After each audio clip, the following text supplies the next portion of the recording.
a tick in it, make her gay. Fuck Indiana Jones, put a tick in it and make her name it gay.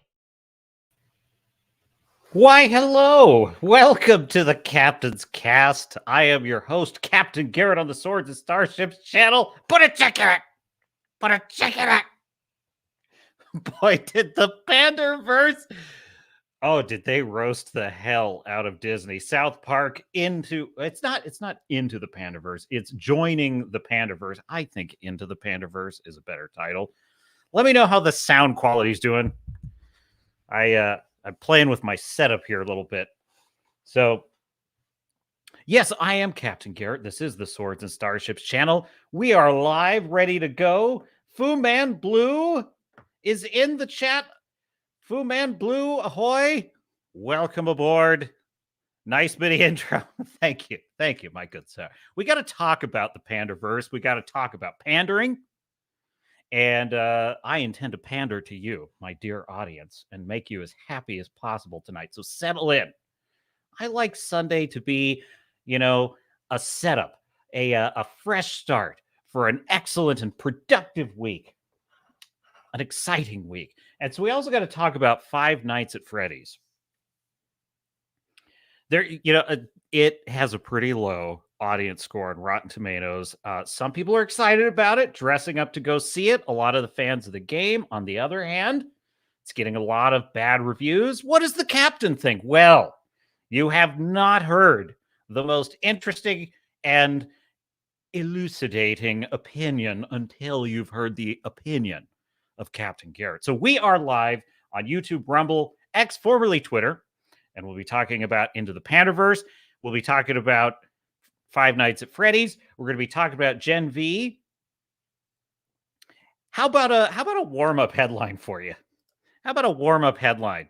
Because I saw this and I thought, now this is the right way to do it. This from Bounding Into Comics. I've talked a lot on this stream about propaganda storytelling, aka woke storytelling, and why I hate it so much. And really, I hate it because it's propaganda storytelling, because it's about pushing a message. It's about bumper sticker activism slogans in place of a story. Here's the deal. Let's just cut the shit, shall we? Let's cut the shit. All right.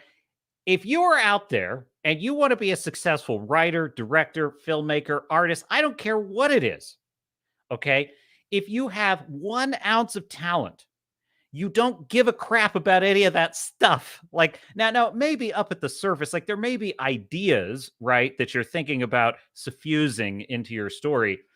But if you are an artist or artistically inclined, I mean really, and you're serious about it, I guarantee you the only thing you care about is the work. All you care about is, does it accomplish the mission? And if it's a story, the mission is to draw people in, entertain them, make them feel something, make them forget that they're in reality. So what I'm trying to say is, anyone that does not have that as their primary motive is not a real artist. They just aren't. They're not interested in art. They are something else. Political activist, resentful, spoiled brat. I don't know what it is.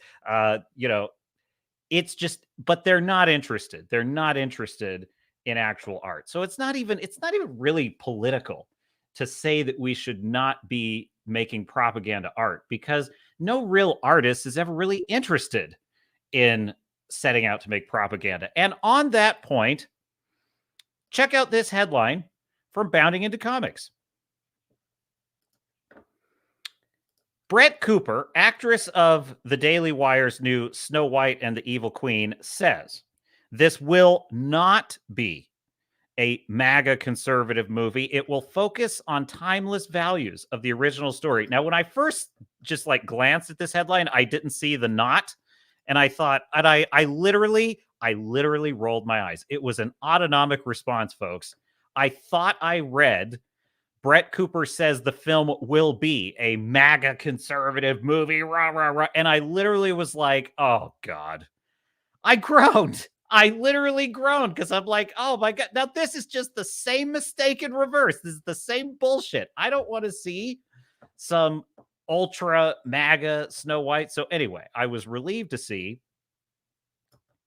that Brett Cooper, actress in the upcoming Snow White and the Evil Queen, from Bent Key, a subsidiary of the Daily Wire, all rights reserved, shared that the film will focus on the timeless values of the original fairy tale and will not be a MAGA conservative movie. Well, there you go. One small critique, if I may. You know, Brett Cooper, very attractive. She's super hot. She's a babe. However, something ain't working here. I'm just telling you, something ain't working here. I think it's just the angle. It looks weird to me. So I'm not like wild about that teaser, but that's not the point. Hardly the point. You forgot to watch Gen V, Fu Man Blue? Are you insane, sir? Are you crazy? Because I'm going to tell you what, this is the best episode yet. This last episode, we are on episode 7. Was it Sick? Is Sick the name of the episode? Let me double check my notes. Let's see here. Yeah, so that would be episode 7. Yes, episode 7, Sick. That is correct. I have that right, sir. So, yes, episode 7, Sick, is it's a banger. It's a banger. Star Fury, don't you mean the message? Yes, the message. And if you didn't catch the headline I just showed there, Star Fury, I was just pointing out, you know, I enjoy it when I just accidentally find out that I apply my principles across the board. Because what do I always say? The wokies have no actual principles, because the second a principle contradicts what they want, they just abandon it. They just throw it away, and they don't even care. They don't even know that they did it. They just are like, what do you mean? Of course, all women should be believed. Oh, you know, I was about to swerve into something a little too topical. So let's not go there. I don't want to make this political. I'm just saying, I see this headline, and I think that I read Brett Cooper says Snow White and the Evil Queen is going to be an ultra MAGA movie. And I rolled my eyes because I'm like, no, I don't want to see that. It's going to be garbage. It would be propaganda storytelling. So your captain is nothing if not fair, equitable, and consistent. Star Fury says, we are all so sensitized to all the political bullshit injected into our entertainment that we will misread quotes negatively. And it doesn't help that the subconscious mind is true fact. The subconscious mind does not actually tend to hear the negative words. It doesn't, if you say for example, if you were trying to quit smoking cigarettes and you said, I will not smoke a cigarette today, your subconscious mind hears, I will smoke a cigarette today. So it's actually better to state things in the positive. I am smoke-free today. So there you go. The more you know. Yes. A lovely singing voice has the captain. Fu Man, how about a sea shanty? Fu Man Blue says, LOL, I checked on Wednesday night and forgot later in the week. I know. Well, you're gonna, well, dang it. I was gonna do spoiler talk. on this one, but I will assiduously avoid spoilers. I'll just say that I really like the direction that this season is going. And, you know, I'm starting to get like flashbacks to The Boys season 1, because I loved The Boys season 1. And then right about the end of the season, I started to feel a little bit let down, because I was like, I thought they were going to spend more time hunting the Supes and fighting the Supes. And really, it started to turn into this melodrama about Butcher.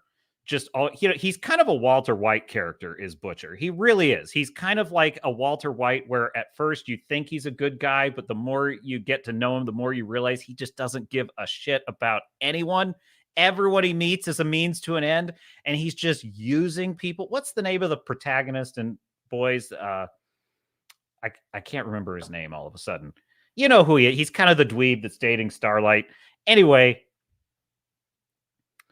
it's so I guess what I'm saying is I'm getting a little worried that Gen V might wind up the same way. You know, it's like we might get one good season with a really great premise, and then like season 2 and 3 sucks. I mean, well, it is what it is. I'm not too worried about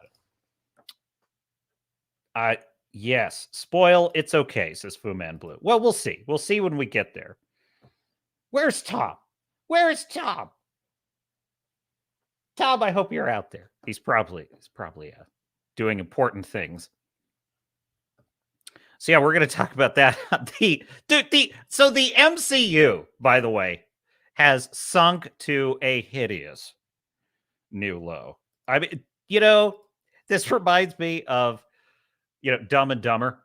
It's like, just when I think you couldn't be any dumber, you go and do something like this.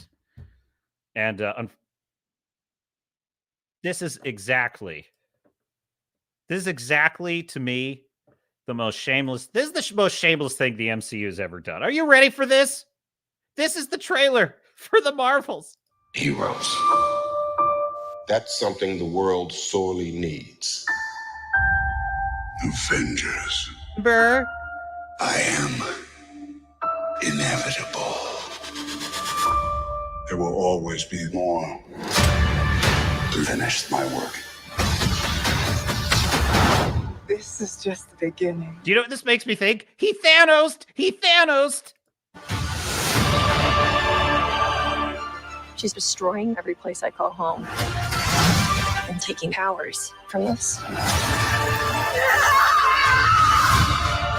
If I don't fix this, it will be the end of everything. You got this. I'm asking Monica! for one last fight. The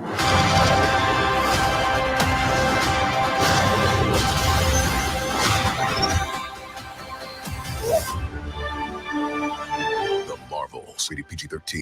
Oh, you wish this movie could live up to that music. That it does not deserve that music. This reminds me of when Sabine in Ahsoka is force pushing Ezra and they play Luke's theme, and I was so pissed. Oh, I was mad. I was so mad. I was like, you are using John Williams' score as it's stolen valor, is what it is. You are using the image of Thanos as played magnificently by Josh Brolin. You are using, memories of things we enjoyed to try and suggest that this movie. Meanwhile, notice that the actual film content, there's no clear through line. There's no clear conflict. I have no idea what's at stake. The villain looks retarded. Okay, let's just face it.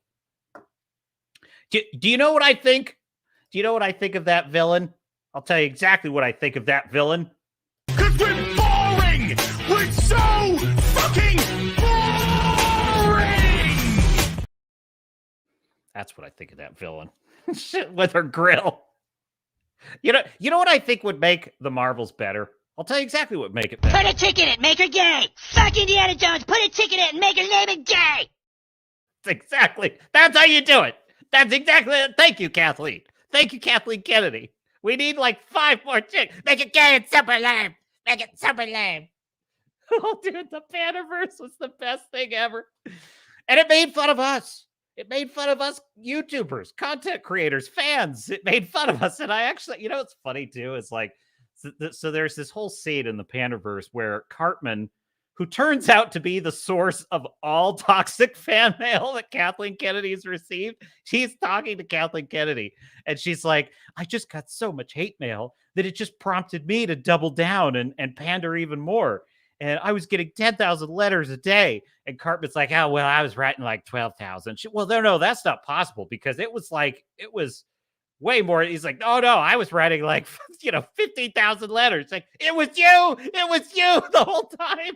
But then there's this moment of reconciliation where Cartman's like, well, maybe I shouldn't have been quite so hard on you. And she's like, well, maybe I should have listened more. And I was like, that there's a problem with this fairy tale scenario, which is I would be okay with that. Like, I would be very forgiving of almost any executive that came out. Like if today Kathleen Kennedy came out and said, owned it and just said, this has been a huge mistake. It was so wrong to go after the fans. They didn't. And I'm not talking about like half measures. I'm talking flat out shocking level of admission of apology. Then I would be open to that. And I think we've seen small examples of that at times, like the director of the Sonic movie who just admitted it's not working. We got to change direction. And people appreciated that. That is what is necessary. But, you're never going to get these arrogant corporate snobs. You are never going to get them to admit any of that. It's not possible. The corporate machine is not built for that kind of accountability. So I take South Park's point and I quite enjoy it. Fuman, Katie, hello. Are you under there? Yeah. Starfury, it says South Park went too soft on KK and gave Iger a complete pass. They did. They made Iger kind of this hapless victim in the whole thing, which is pathetic. It makes me just want to puke.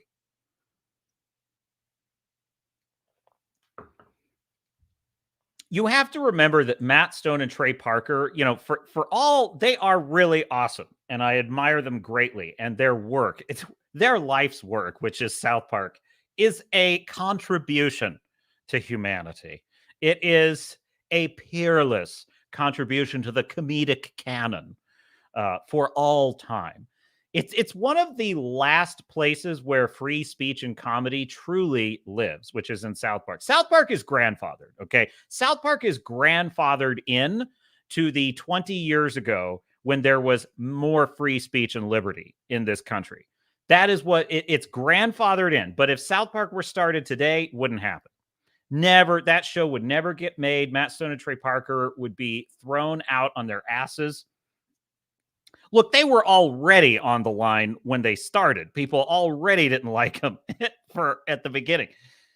So they're grandfathered in, but they are the last source of comedy. But you can't forget that they still live in that fishbowl. And I think it shows, honestly. In a lot of the episodes of South Park, I've said this before, I think that like Hollywood writers, it's like their world in terms of what they write about is getting smaller and smaller and smaller. Like you notice like with She-Hulk and Secret Invasion and all these other shows, right? What do they always do? They sit in bars and drink. That's what every scene is. Every scene is they're sitting in a bar or a restaurant and they're day drinking or they're night drink. They're just drinking all the time. I'm like, because that's what Hollywood people do. And they're talking about things that people care about in Los Angeles.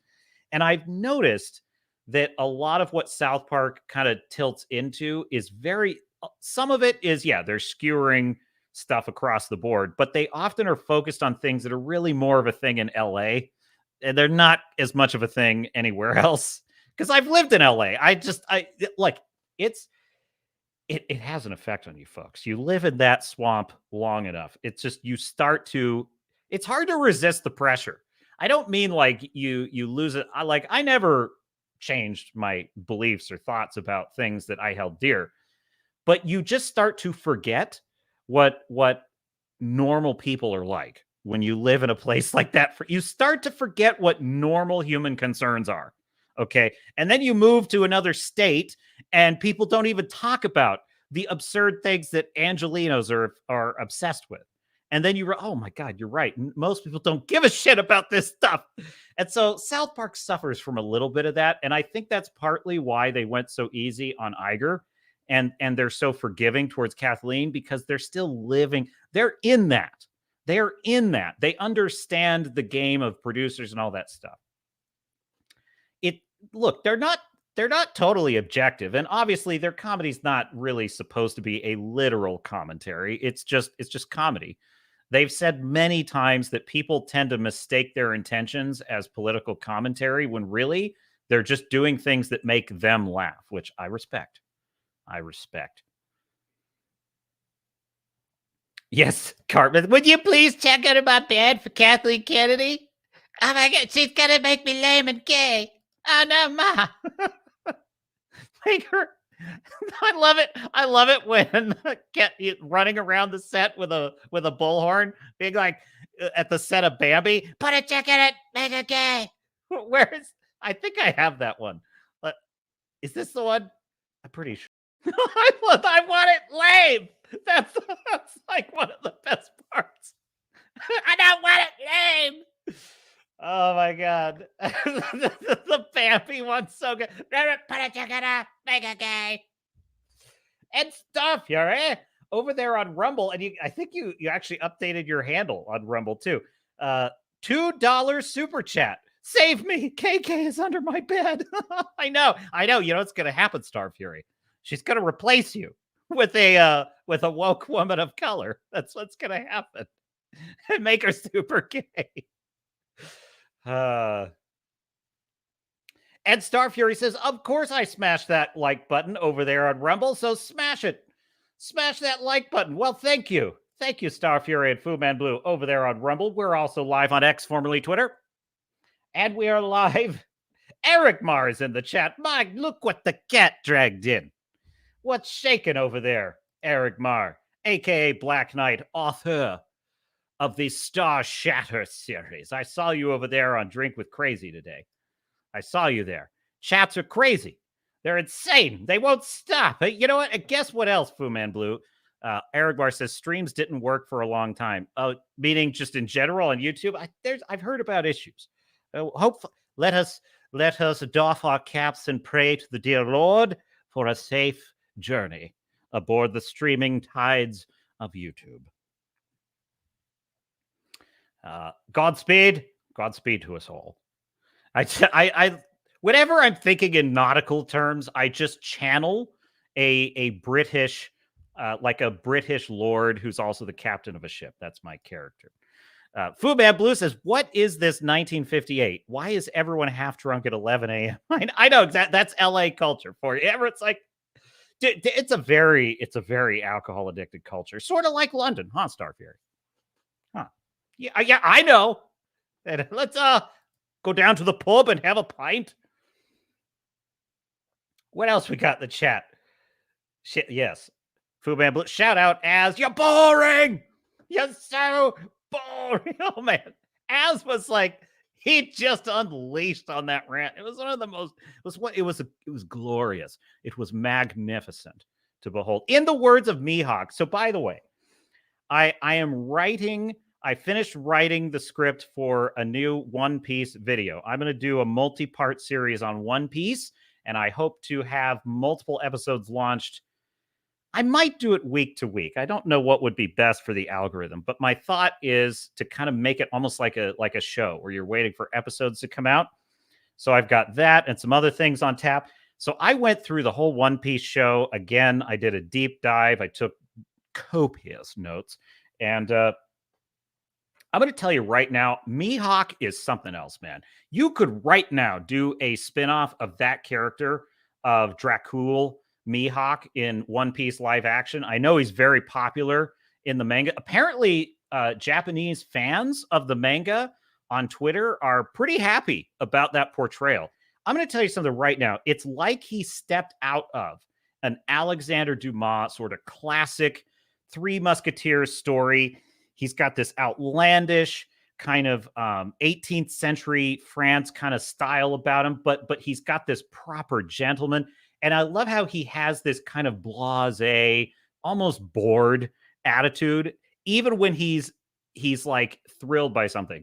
And so there's this, one of my favorite scenes among many in One Piece is when Roronoa Zoro is fighting Mihawk in order to kill him and become the best swordsman ever. And Mihawk just beats the shit out of him, just beats him and beats him and beats him. And finally breaks his swords. His swords are gone. Zoro's swords are gone. And Mihawk's just kind of standing there waiting for the kill. He's just waiting for the kill. And Zoro's got his back to Mihawk. And Mihawk says, why don't you just yield? You're beaten. And Zoro turns around, stands up, opens his chest and says, because a swordsman's greatest shame is a wound in the back. And I love Mihawk without his expression doesn't even change. He just goes, magnificent. I was like, it was amazing. I love that line. So it just magnificent. Like he's almost bored and like stunned at the same time. I don't know how this actor does it. I think his name is something Ward. If I remember, his last name's Ward. Anyway, magnificent is the word for his performance of that character. Larger than life, just jumps off the screen. You're immediately interested. He doesn't have to say a word and you're already kind of interested. What is this guy about? Such style. And it's like, dude, I'll tell you something else. Indian cinema still has this. Like Indian cinema Korean like TV shows and like Japanese manga and anime, you know, those three cultures still have a sense of style about how to do a larger than life character. It's like, I don't know why we've lost this in the West, but we have lost the ability in American and roughly European cultures. We have lost the ability to have larger than life characters that are just magnetic and charming and dashing and just immediately interesting. And we're getting it back. Hail the Iron Age. The Iron Age cometh, and it cometh right soon. You best believe it. And but I just marvel at it, you know, and I just love that scene because it's, you know, Mihawk, he can beat everyone there is. There's no one who can beat him as a swordsman. So beating another swordsman, no matter how good he is, isn't that interesting to him. It's a day that ends in Y for Mihawk. However, beating the crap out of a swordsman who just won't give up, and then when his death is immediately upon him, does he beg for mercy? Does he try and worm his way out of it? Does he scream and wail and cuss at him? Does he try to fight with no hope? No, he just turns around and says, all right, I lost. I'm going to die a warrior. And just for Mihawk, that's the best thing he's seen in maybe years. And he's just like, magnificent. And then he spares his life. It's a sort of. He gives him a really bad wound and says, all right, get stronger. Come fight me later. Oh, man. And then when Mihawk goes to Admiral Garp, okay, spoilers for One Piece, but, you know, it's been a while, so if you haven't seen it yet. And Admiral Garp is like, I told you to bring me Luffy. Why didn't you bring me my grandson? And he said, because, number one, no one commands me. He's like, well, if you weren't in our employ under the Marines, you know, where do you think you'd be? And he's like, I would be doing exactly what I'm doing now, which is whatever I want. And I was like, oh, that's great. And then he says, I want to see what Luffy will do. And I thought, now that, so to him, it's kind of a fun game. I'll tell you something else that's really great about that scene. Mihawk's mission is, I'm sorry, we just swerved into One Piece. I can't help myself, folks. Mihawk's mission is to get Luffy, right? Now, in the plot, if Roronoa Zoro had not challenged Mihawk to that duel, I think Mihawk would have fulfilled his mission. He would have grabbed Luffy. Luffy would have stood no chance, and he would have been carried back to Garp. There's nothing he could have done. However, the fact that Zoro fights Mihawk and then surprises him with that amazing honor, and then Mihawk looks at Luffy and sees, you earned the loyalty of this man. And that right there tells Mihawk that, like, this guy's got something. I want to see what he'll do.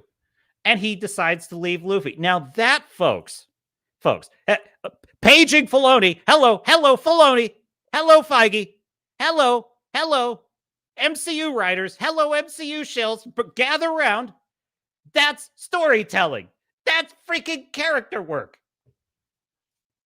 I know you haven't seen it before. Evaded. I know you haven't seen it before, but that's how you establish a compelling and brilliant plot based on the characters. I'm telling you something. You know, One Piece is it on the surface level. It is very silly. It's a bit of a kid's show in the sense the manga was written for young boys. So that just is what it is. However, I'm telling you right now, it's a masterpiece of storytelling and character work. It is worth your time. It's just brilliant. I love One Piece. I love it a lot more having watched it again and just dove deeper into it. I just am totally into it. I'm sorry, chat. I've been neglecting you while I've been on that rant. So that must be Star Shatter. Oscar level acting. If you're talking about Mihawk, we definitely agree. Redoubt Productions in the chat. Hello, Redoubt. Welcome aboard, sir. The Iron Age cometh, says Star Fury. Erigmar, speaking, of course, of one of his, I assume, protagonists, my Captain Anitsa would do the same, but with a roguish smirk. As well he should, sir. It's the proper attitude.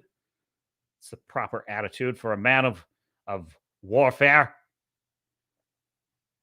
Fu Man Blue says, all these YouTubers in the chat and there's only 2 likes, or do I need to refresh? Starfire, Fu Man Blue's going hard today. But I, your dear captain, humbly request, if you're enjoying the stream, please do consider hitting like and subscribe. But I live only to serve. In the words of Wayun from Star Trek Deep Space Nine, I live only to serve.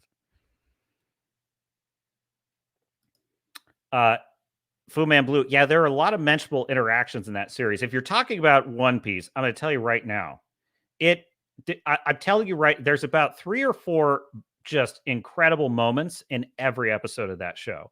As I was going through it, because I have my top moments that are like my favorite moments in the series, but there are just so many that are really good. I have my gripes with it. There's a couple of plot holes in it that bug the crap out of me, mostly concerning the what's the guy's name? I keep forgetting. I think it's like he's the guy with the knife hands. I even wrote down his name because I had to like read in the subtitles. I can never get this guy's name, but I think it's Koro. He's the pirate Koro, and he's masquerading as that butler. He basically spares people's lives, and then when Zoro gets thrown down the well, there's no explanation of how he survived that fall. So there are a couple of things in the show plot-wise that bug me, but the characters, I'll tell you something, the character work is so damn good, it kind of overrides that for me. And mostly the plot's pretty put together well, because like I mentioned, if this were Ahsoka, right, and it was,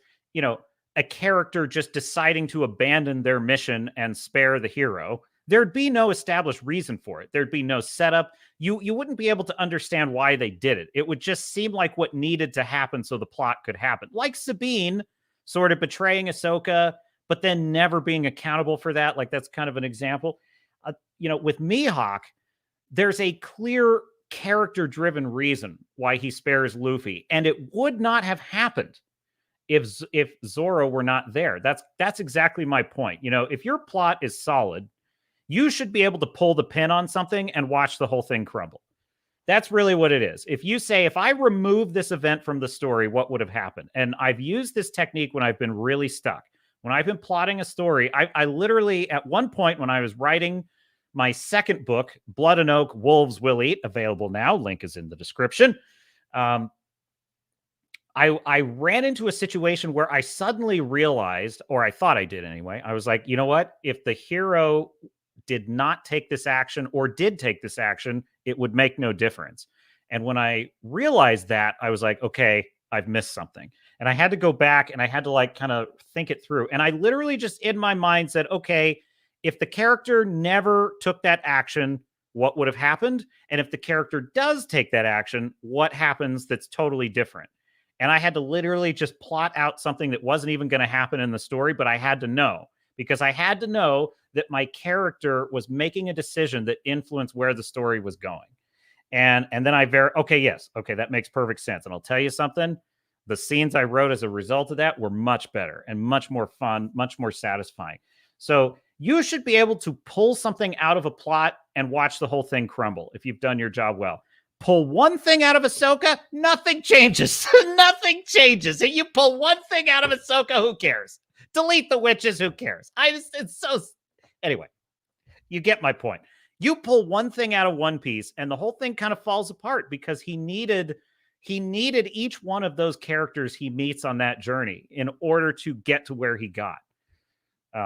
And Luffy is the linchpin to that story. Luffy is the linchpin in every single episode. That's brilliant storytelling, folks. That is excellent character work. And Luffy, I'm dead serious about this, at least the live action version, is one of my favorite fictional characters of all time. He's just, he's up there. I'm going to have I'll need a stat, some kind of, I'm not like a toy collector, but Gary and Az have convinced me. I need like a hot toy or something of Luffy. So, and Mihawk. I definitely need Mihawk with the sword. That's going to be awesome. Eric Marr, master class in character growth, indeed. Absolutely. I'll tell you, the one thing, the first 20 minutes of One Piece, I'm thinking, which I should have put hashtag One Piece in the description on this one. The one thing I was nervous about was that Luffy kind of seemed like a lucky dope. He seemed like a fool triumphant character. He sort of blunders through, this and that, kind of gets lucky. It seemed like at first, but then slowly but surely, I start seeing every single scene he's being challenged, every single scene he's having to prove himself. He gets defeated. He makes mistakes and he gets punished for those mistakes. And the best exemplification of that to me is how many times Nami betrays him. Like, Nami flat out tells him like 3 times, go to hell. There's 3 separate occurrences where she basically spits in his face and says, "You're an idiot. I never had any intention of joining your stupid crew. Like, get lost." And literally my favorite moment in the entire series, when Arlong has betrayed her and he's stolen everything from her and she is totally lost. She does it again. She's on her knees crying, her whole world. That's her dark night of the soul, by the way. And Luffy has already had his dark night of the soul. And he's just standing. And I love how she starts stabbing the tattoo on her shoulder. Arlong, she hates him. It's Arlong's tattoo that he sort of branded her when she was a kid.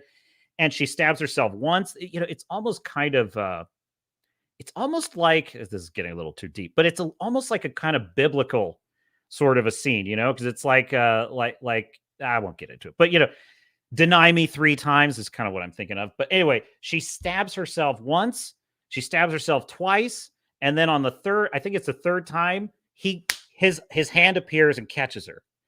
And he's just standing there, which it just gives me chills thinking about it. And she's like, "What are you doing here? I told you to go away." And I love Luffy's response. He's like, "You did." And she says, "You don't understand what's happening here." And he says, "I don't." He doesn't argue with her. He doesn't say anything else, and he doesn't let go. And then, so she's spitting in his face again. And then she says, "Luffy, help me."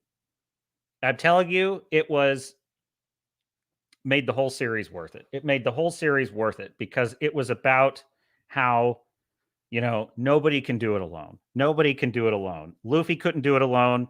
Nami couldn't do it alone. And it was such a great moment for both of their characters because she finally admits that, she's got to trust someone. If she doesn't trust someone, she has no chance.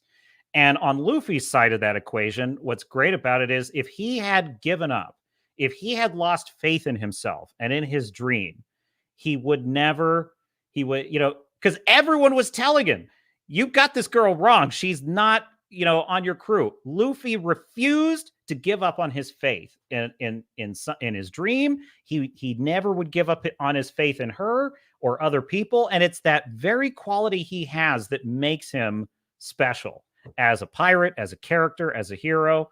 And it is also the reason why Nami asked for his help, because she has witnessed this over the course of the entire season. She has seen Luffy helping people without any prospect of reward. He's even helped people that promised maybe to kill him. Like he's done the right thing no matter what. And she doesn't, I get the feeling when she asked for help from Luffy that she doesn't even know how he could win.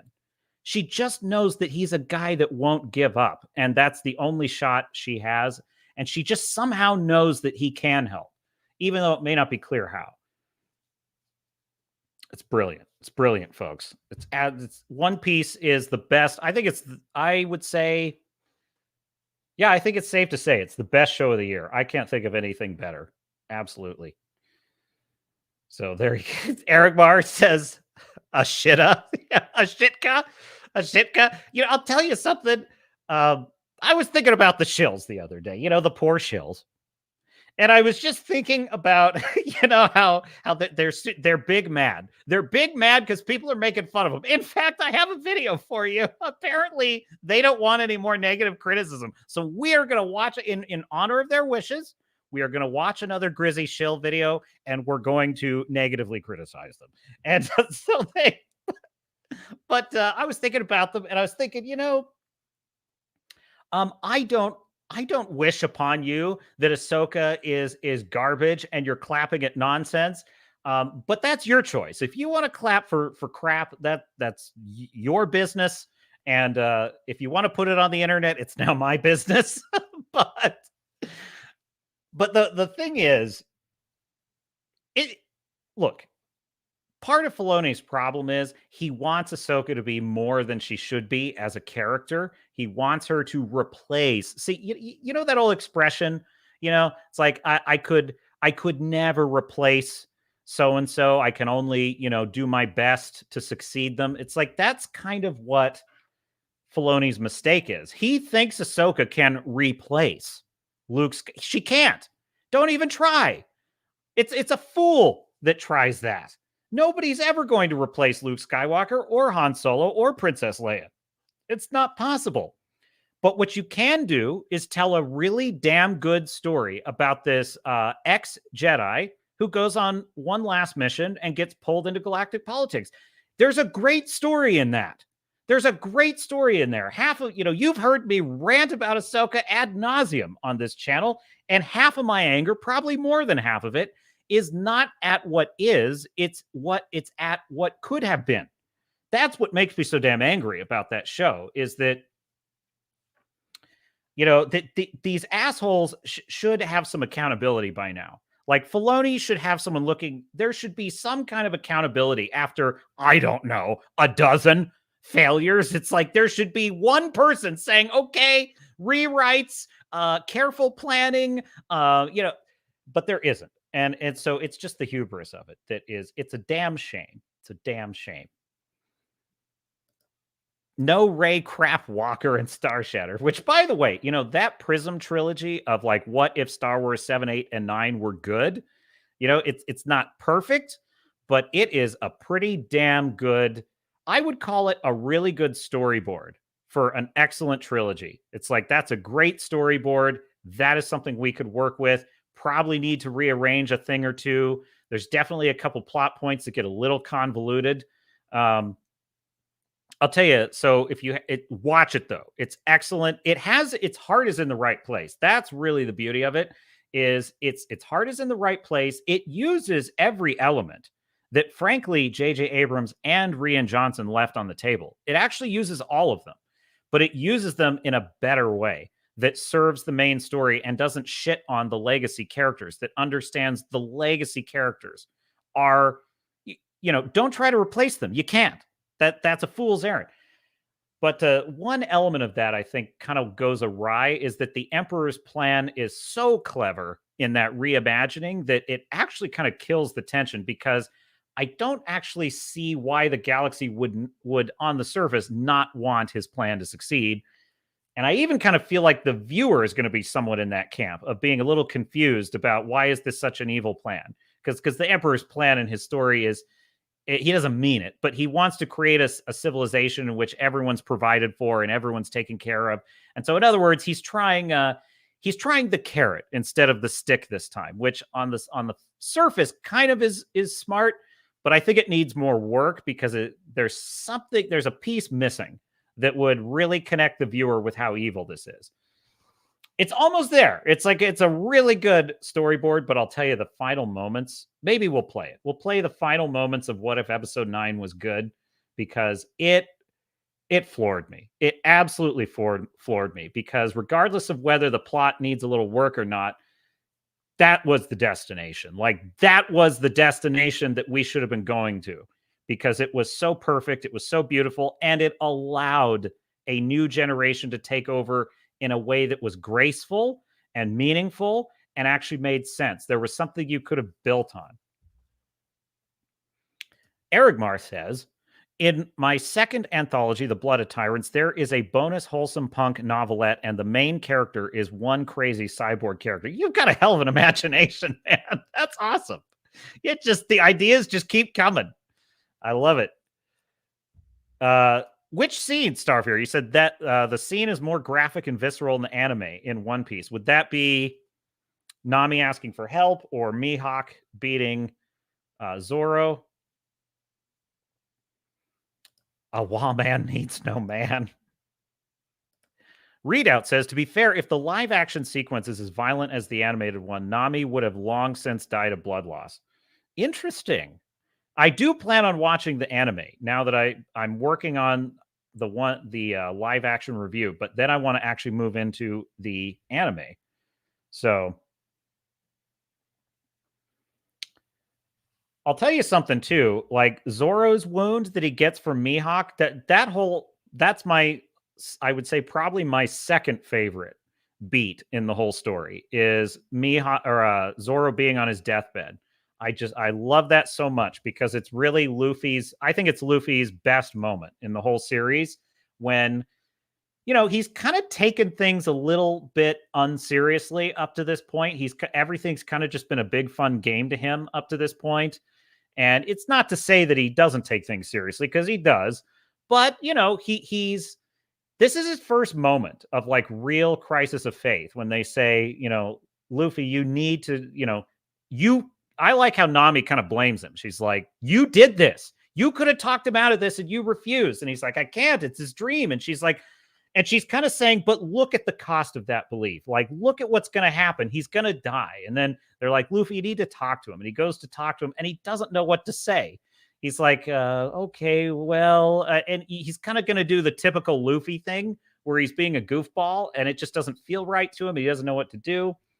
And then he loses everything in that episode. Nami betrays him, steals the map, leaves with Arlong, tells him he's a loser. He gets thrown in the sea to die and drown. Fortunately, Sanji fishes him out, which is awesome. And he's facing the death of his friend Zoro. So he's lost everything in that moment. And then he goes to Zoro on his deathbed, and that's my favorite moment for Luffy, is he just basically says, I didn't know what to say until now, but now I know exactly what to say. And it's so simple. Wake up, Zoro. I need you. And then Zoro wakes up, and it's just, Zoro, you're awake. And he's so happy, and he jumps on him. Oh, God, get off me. It hurts. It's so good. It's so brilliant. And then Zoro just like says, you're my captain forever. I'm telling you right now, I am so looking forward to seeing Zoro and Luffy's friendship kind of build. It's like, this is what the Wokies don't realize, that you lose when you LGBT everything. When you LGBT everything, you lose beautiful things like that, like a friendship between a captain and his first mate. You lose that when your policy is essentially, I don't know. Put a tick in it, make her gay. Fuck Indiana Jones, put a tick in it and make her name it gay. You lose out on Roronoa Zoro having that brilliant moment of friendship with Luffy and watching that evolve. So I am super excited to see how where that goes. And I swear to God, Netflix, if you mess this shit up in the second season, you think you have me for an enemy? You don't know what it is to be my enemy. That's like, oh man. But fortunately, I think Sensei Oda is in command, and I think he knows what he's doing. So Star Fury says, those poor shills' feelings were hurt. My heart bleeds for them. Star Fury, you are nothing if not a man of compassion. This captain knows that. Absolutely. Yes, and multiple hearts. Fu Man Blues playing Party Animals. You're going to play Party Animals tonight? I don't have that game. I should think about getting it. Are you going to be playing on the Geeks and Gamers stream? I'm curious about this. Star Fury says, watch Eminence in Shadows for an overpowered character who has a reason for being able to take a sword to any important vital organ without dying. Sort of like Sabine. Sort of like any strong female woman in Star Wars these days. Disney, Star Wars. I want a chicken this. I want a gay and lamb. No on Geeks and Gamers. Okay, cool. I'm just curious. All right, so let's talk about Five Nights at Freddy's. So it turns out what Readout says, what's a Disney? Hey, I gotta send a mean tweet really quick. Just mean tweet. Just there we go. Anyhow, okay, so Five Nights at Freddy's. Now, as you know, if you watch the stream where we watched the trailer together, I had grave concerns.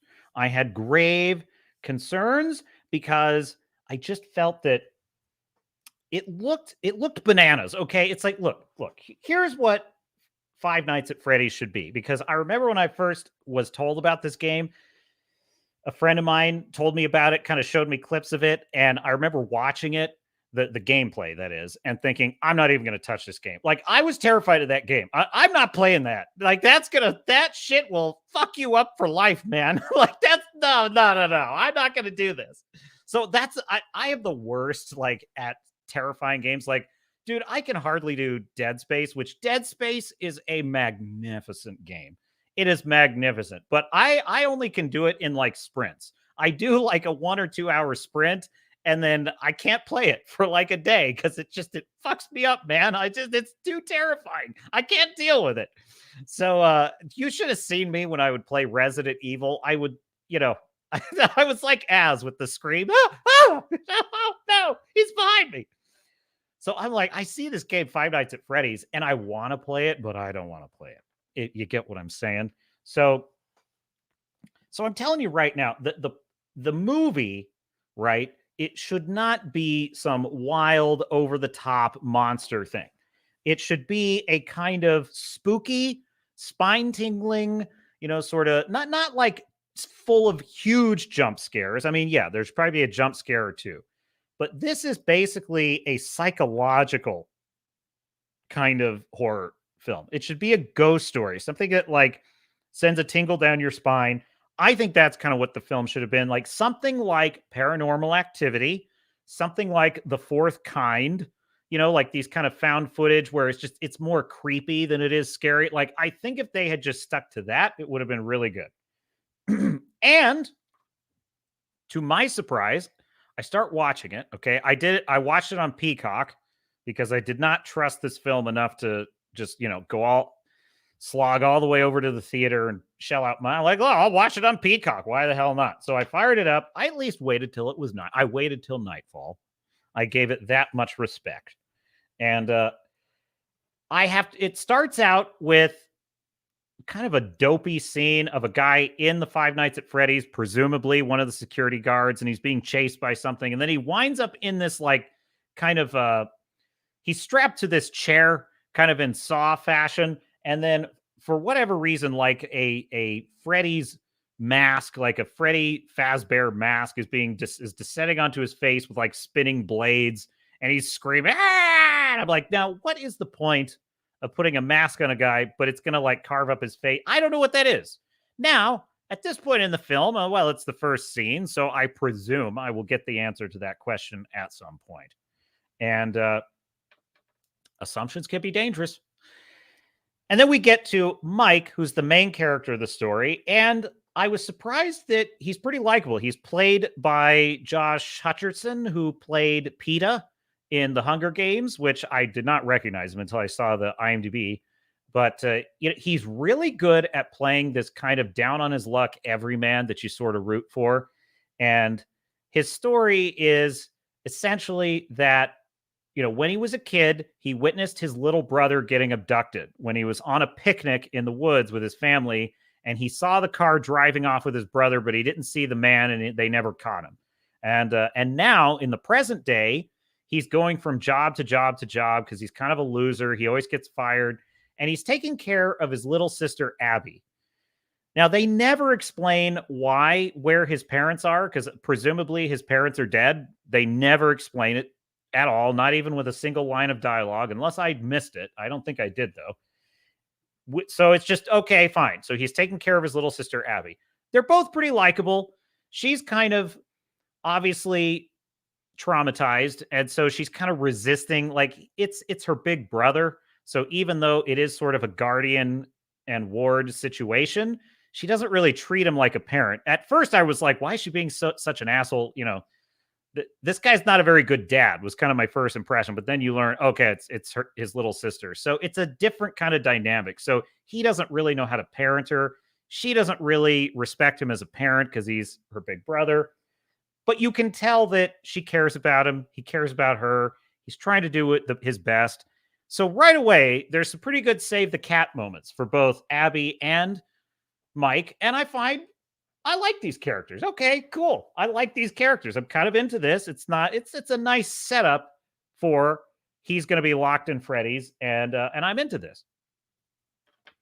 And then they introduce yet another element, which is that Mike has been obsessed with lucid dreaming, and so every night he sort of like has trained his brain to go into the past and relive the moment of his brother's abduction, because he's looking for a clue that's buried in his subconscious mind. Now, if that's starting to sound a little convoluted, you ain't seen nothing yet, because apparently we had somebody with a work ethic plotting this movie, because they had a lot of shit that they wanted to tell you about in this plot.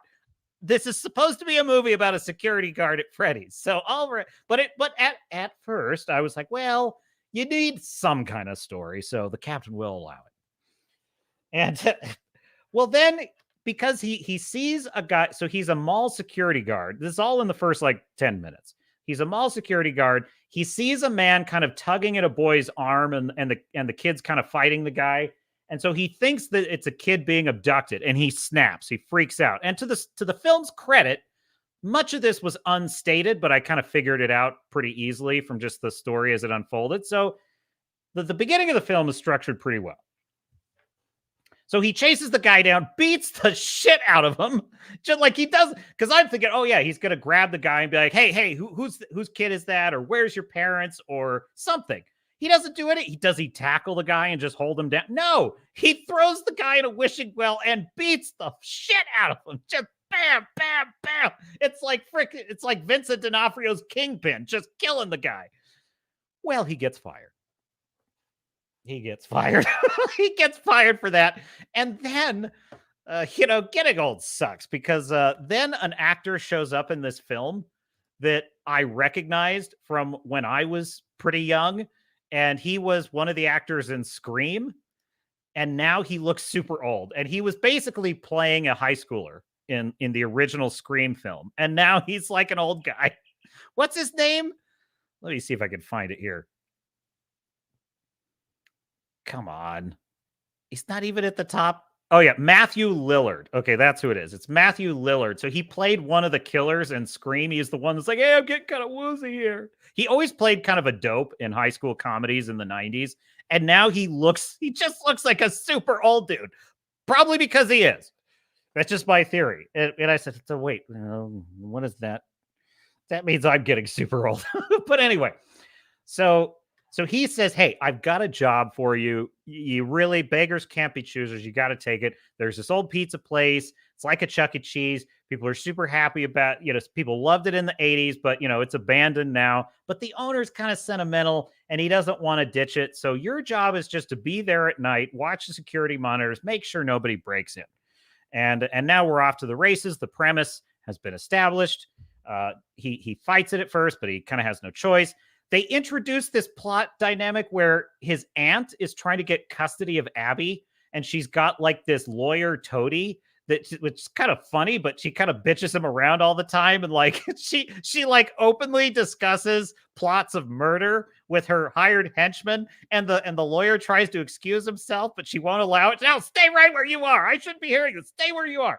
And I'm thinking, what is going on? And so we have another element. And then why is this aunt trying to get custody of Abby, who she doesn't want to go with the aunt because the aunt's a bad person? Okay. Well, she's trying to get like government money by adopting Abby. And that's why but she's hiring thugs. She's hiring an attorney. It's like, but so how could you be spending all this money to get custody of a kid because you just want the government money? Like, that doesn't actually make any sense at all, but all right, fine, whatever. So there's this other, so he has to take the job. And that's about as far as I'll go for the plot, because that basically sets up everything. And I'll let you, chat, decide if you want me to spoil this or not. But here's what I will say. There's about 20 to 30 minutes of this film that are pretty well set up, and I'm pretty into it. I like the characters. Okay, this makes sense. He gets to the restaurant, and the atmosphere in the restaurant is great. It's creepy. You know, everything, all the furniture's overturned. It's looking dingy. You've just got like creepy faded posters of like the characters, the Freddy's characters, the rabbit and the bear, and just, And you see the animatronic characters, and they are cool. Like, I think the film did a great job with them. They look scary. Well, they don't look scary. They look creepy and unsettling. Right now, this is where your reach should not exceed your grasp as a horror filmmaker. It's like there's creepy and there's scary. Five Nights at Freddy's is a creepypasta. That's what Five Nights at Freddy's is. It's an urban legend. It's a creepy little story to tell over a campfire. It is not like, Friday the 13th or Nightmare on Elm Street. It's not at that level, okay, folks? It just isn't. It's down here at like campfire story level. If it had stayed as that, I think it could have been a really good film. Unfortunately, this film tries to just blow the doors off. It tries to blow the doors off. It just introduces all these bananas, ridiculous plot lines. And I was like, oh my God, it goes south fast, folks. And I'm going to tell you right now, number one problem with this movie, there is 2 minutes in the whole film where there's actually a character watching the monitors, seeing the critters come towards him and having to like figure out what to do. And it's not even Mike, the main character. So what does that tell you? Somehow a animatronic cupcake with chopping teeth, like one of those little, like one of those little chopper toys, like where it's like like teeth chattering. That's what it reminded me of. Somehow an animatronic cupcake gnawing on a guy's leg is less scary than it is absolutely hilarious. And so I started to think, is this movie trying to be a comedy a la Cabin in the Woods? Like, if you haven't seen Cabin in the Woods, freaking brilliant film, by the way. Just a brilliant film, but it's a comedy. It's a kind of half horror, half, it's sort of a half parody of horror stories, but with a really interesting kind of lore storyline. Right. It's really interesting. Cabin in the Woods. If you haven't seen it, it's really good.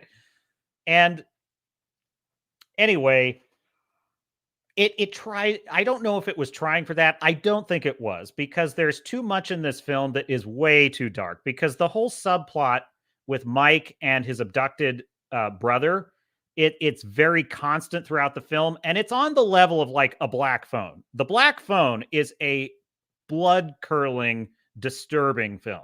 And an excellent film, by the way, but it is disturbing because it's basically about, child abduction.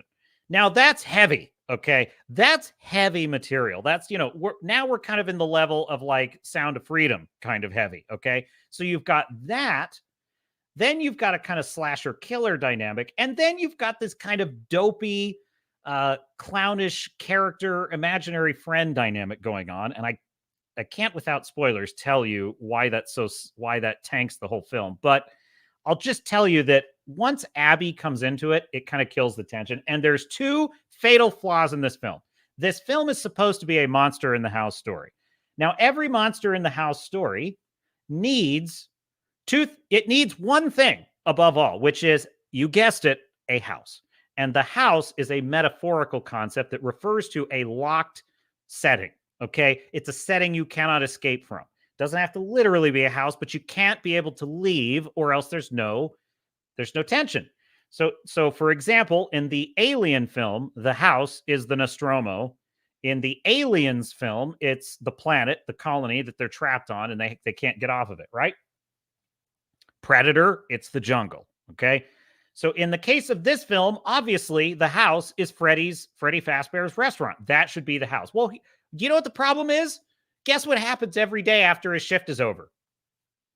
He goes home. He just goes home. He goes home, sits on the couch, watches some TV, takes a load off, and then it's back to Freddy's the next night. Well, folks, you can't have a locked in the house with the monster kind of story if you can just, when it's quitting time, you just punch your ticket and go home. It's not. So it kills all the tension. And then there's a second problem, which is every time he's at Freddy's, he falls asleep at the security desk and he dreams about the abduction of his brother. Well, what's the problem with that? It happened during daylight.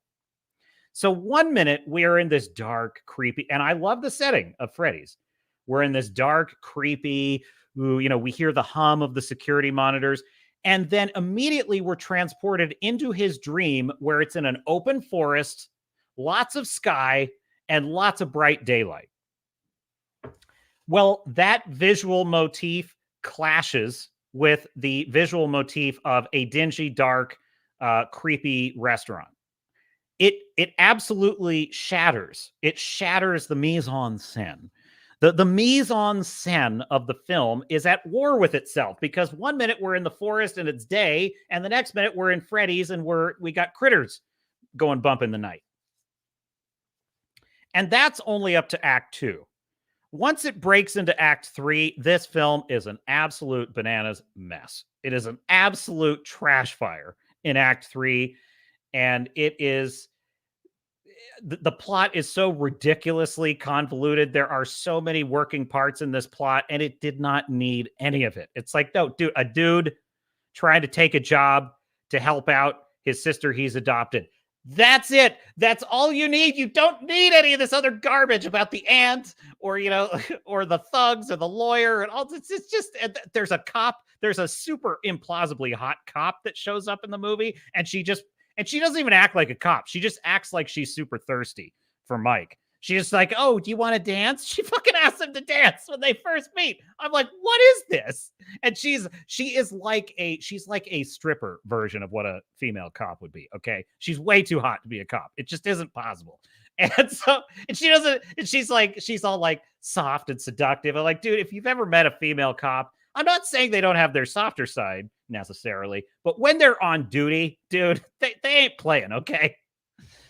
So it didn't need all that junk. And worse, I think what happened is, I think they tried to make this movie half horror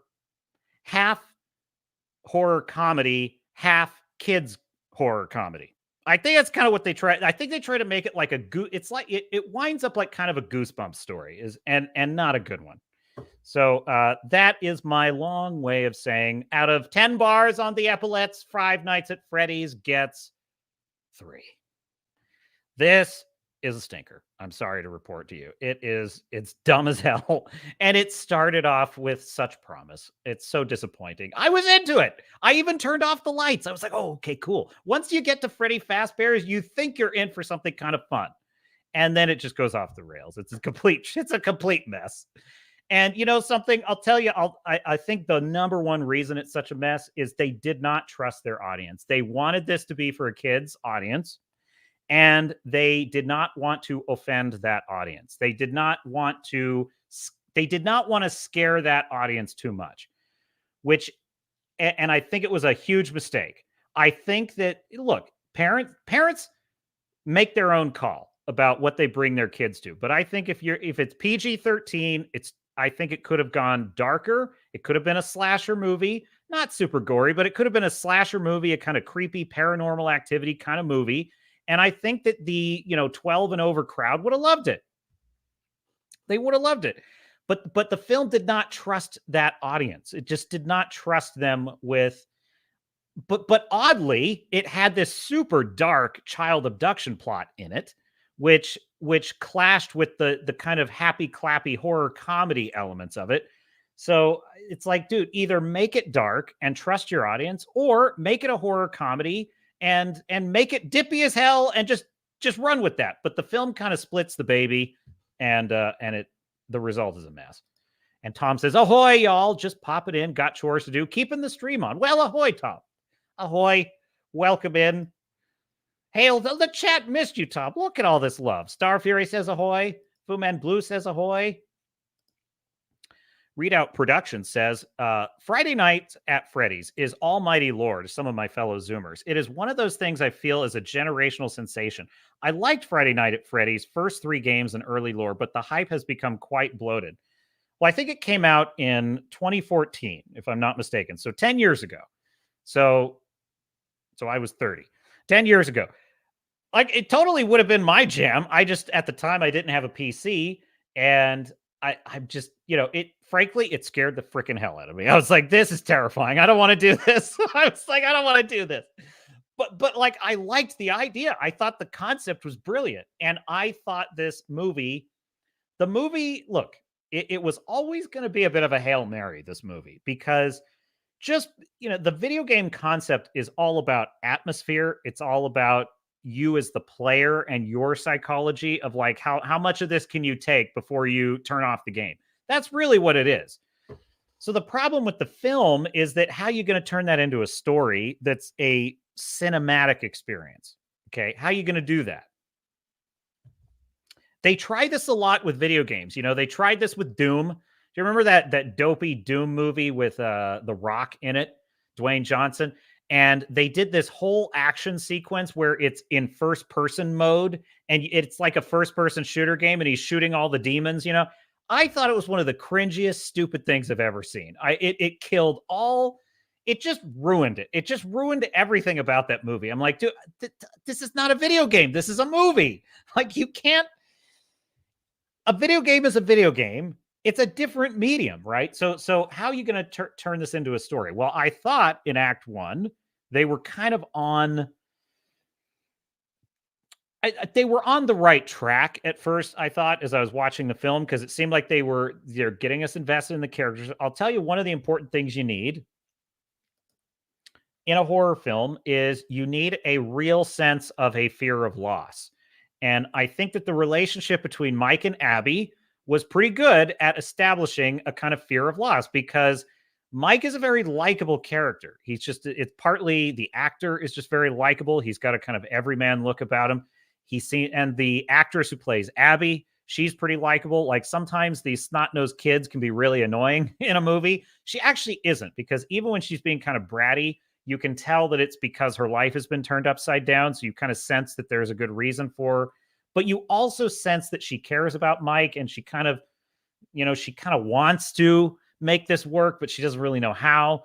So there's a lot of sympathy you have. And I actually think the relationship between Mike and Abby is really good. It's actually kind of interesting. It's rare to see. It's kind of an odd dynamic of like an older brother raising his younger sister. I think that's kind of interesting, just as a different kind of trope. So it makes you want to see how he's going to survive Five Nights at Freddy's. I think that what they should have done is had it be, for some reason, you know, you go into Freddy Fazbear's and he can't get out. Like, you know, maybe I think the closest film that was successful to kind of what might have worked with this is Paranormal Activity. If you've ever seen Paranormal Activity, which I have my gripes with, I think it's a little too slow. But basically the idea is it's a surveillance footage film of ghosts kind of harassing this family, of kind of like poltergeist activity at a house. And a lot of the film is you're just watching a security cam of the pool, and then something moves and you're like, oh, what moved it? You know, so it's meant to kind of give you that chilling feeling of like, this is really happening. And I think that more of an element like that would have worked better with Freddy's. Just dispense with all this dopey melodrama about a child custody battle. It's so stupid. It's like, why do you need that? You don't need that. You know, just have it be that, like, you know, the court's going to take her away and he's got to have the job. That's all you need, because all we need is to get his foot in the door. You know, something weird happens the first night, but it doesn't quite put him off of it. He goes home, and then maybe you have the cop comes in and warns him about the play. Oh, you don't want to go down that road. A lot of history on that rod. You know, she's that character, right? She just says, you know, don't go to Freddy Fazbear's. Don't go back. It's a bad job. Well, I need this job. It's not worth it. Security guards go in there and they don't come out. And then just have a plot reason why Abby, I don't know if I'm wild about Abby going to the restaurant with him, because that really is the moment when the whole thing falls apart. The moment she goes with him to that restaurant, the whole thing crashes. And I could tell you why, but it would spoil the film. But all I will say is that I don't know how to make that work. The only thing I can think is the deal is you can't leave. I think that's the only thing I could come up with. And then somehow he gets trapped inside. And it's kind of this.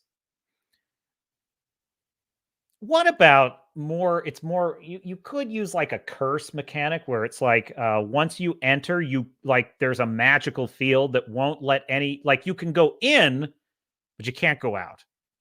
And you have to survive for 5 nights. Like I'll tell you, one of the other things that torpedoed this film is the 5 nights thing, because the way the film played it is he just has to work the gig for 5 nights. or I think it's something like that. Anyway, but he goes to the gig, he leaves the gig. He goes to the gig, he leaves. No, that's the wrong way to do it. How about this? Instead of it being a security guard job, it's like maybe it's an eccentric wealthy person, or maybe it's like a ghost hunter. Like maybe he's so down on his luck. Squid Game did this pretty well.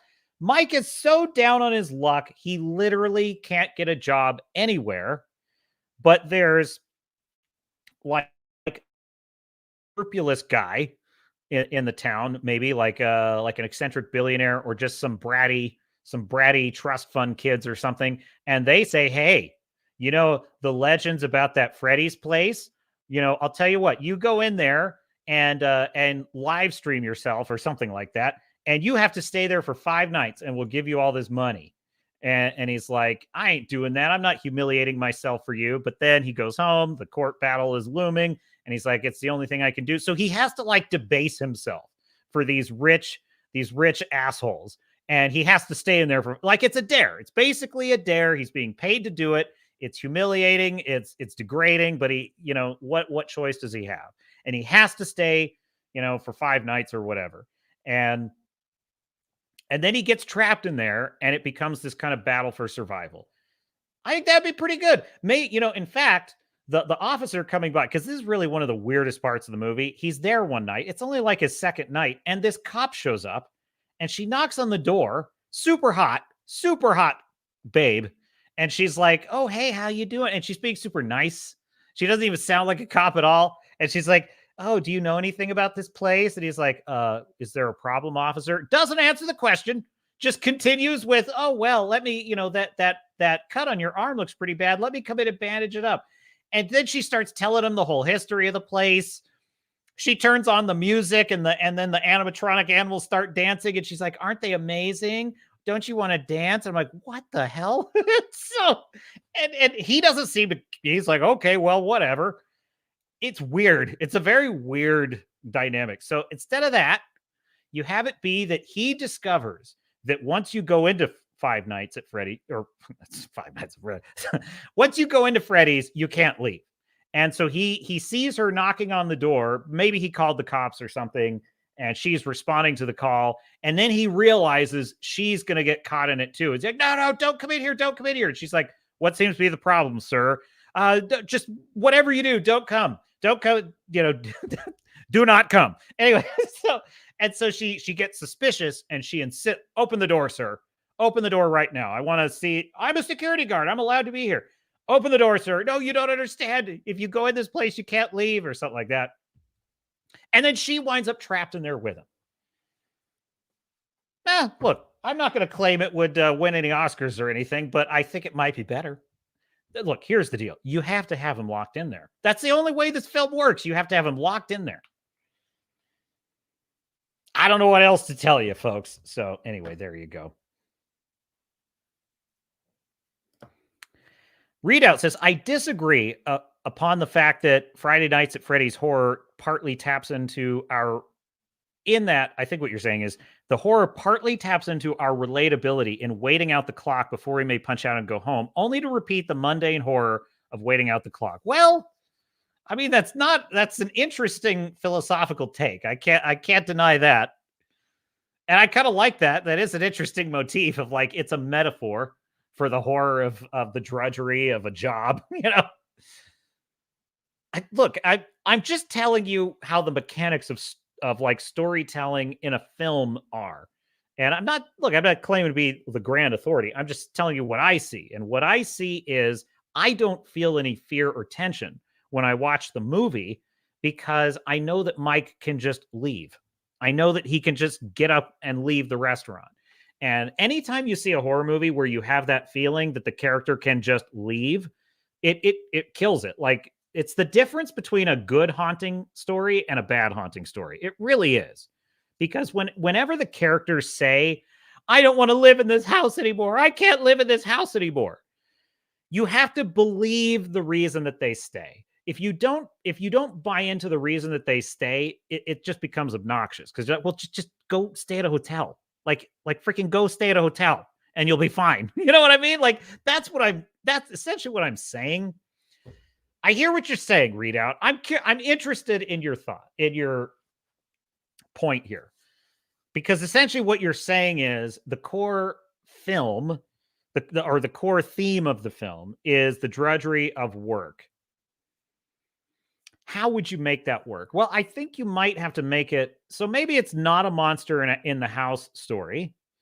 It's a dude with a problem story. That might make this, it wouldn't be quite your it would be a very atypical horror film, and it might not even work as a horror film. But what you could do is retool it as a dude with a problem psychological thriller. Maybe you could have it be that, like, he does have to go every day, and every day the nightmare of getting there, like the psychological horror of it would have to be he becomes more and more uneasy every single day, and it starts to change him. Like, maybe, okay, here's an idea. Maybe it's a really good job. Like, it's paying really, it's weird, it's odd, it's some eccentric billionaire wants me to do this. Why? I don't know, but he's paying me really well. Obviously, because there's a high turnover, which, what's that about? Don't ask questions. Not a good idea. Just, I need this job too badly to ask questions. Okay, fine. First night's not so bad. But then, like, the cop knocks on the door and says, look, you got to quit this job tonight. Do not come back to this place. And he's like, look, lady, okay, I appreciate your concern. I need this job. It's just, you don't understand. This place is a history. It's not, there's a reason they closed it down. Things happen here. You know, kids would come here for pizza. That's almost too silly, but kids would come here for pizza and then they disappear. They'd be possessed. I don't know, whatever. Just, the restaurant has some kind of spooky history, and it will affect you. And he doesn't, he's unsettled by it, but yeah, whatever. She's full of crap. I don't know what this is about. And then the next night he goes and some things happen, and it starts to, and then he goes and he's affected by it. And, like, maybe over the course of, like, you know what I'm thinking of? I'm thinking of kind of like how The Shining has, like, Jack Torrance getting progressively more insane as he spends more time in the hotel. That might be the way to get at it. I think that might be the way to get at it. He's getting progressively more insane. You just would need a really good reason why his character is motivated to go back. And I feel like a good starting point is he needs the job, but how does that keep him there? And there's only two ways I see. One is like in The Shining, where Jack Torrance literally is beginning to like the hotel. He's beginning to agree with the evil in the hotel. He wants to be part of the evil in the hotel. That's one way to get at it. And in this film, I think that would have been kind of dopey. The other way is there's a mystery he has to solve, and he has to get to the bottom of it. This film actually kind of does have that, because he wants to solve the mystery of what happened to his little brother. However, the plot gets absolutely ludicrously dumb with that whole thing. I feel like because the problem is the answer to the mystery is in his dreams, which is a terrible motif for this film, because his dream is during daylight, as I mentioned, it just ruins the whole thematic element of the movie. But why not put the mystery in the restaurant? And that's actually what I think might have worked well. My thought was, if the answer to his mystery was in the restaurant itself, that would be a good motivation for him to keep going back and keep surviving these creatures. And there you go. So you might have a point, Redoubt, on this.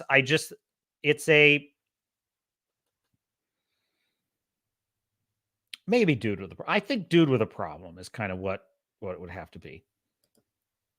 Maybe Abby should simply not be in the movie. I feel a Friday Night at Freddy's movie could work as a one-man show. I half agree with you.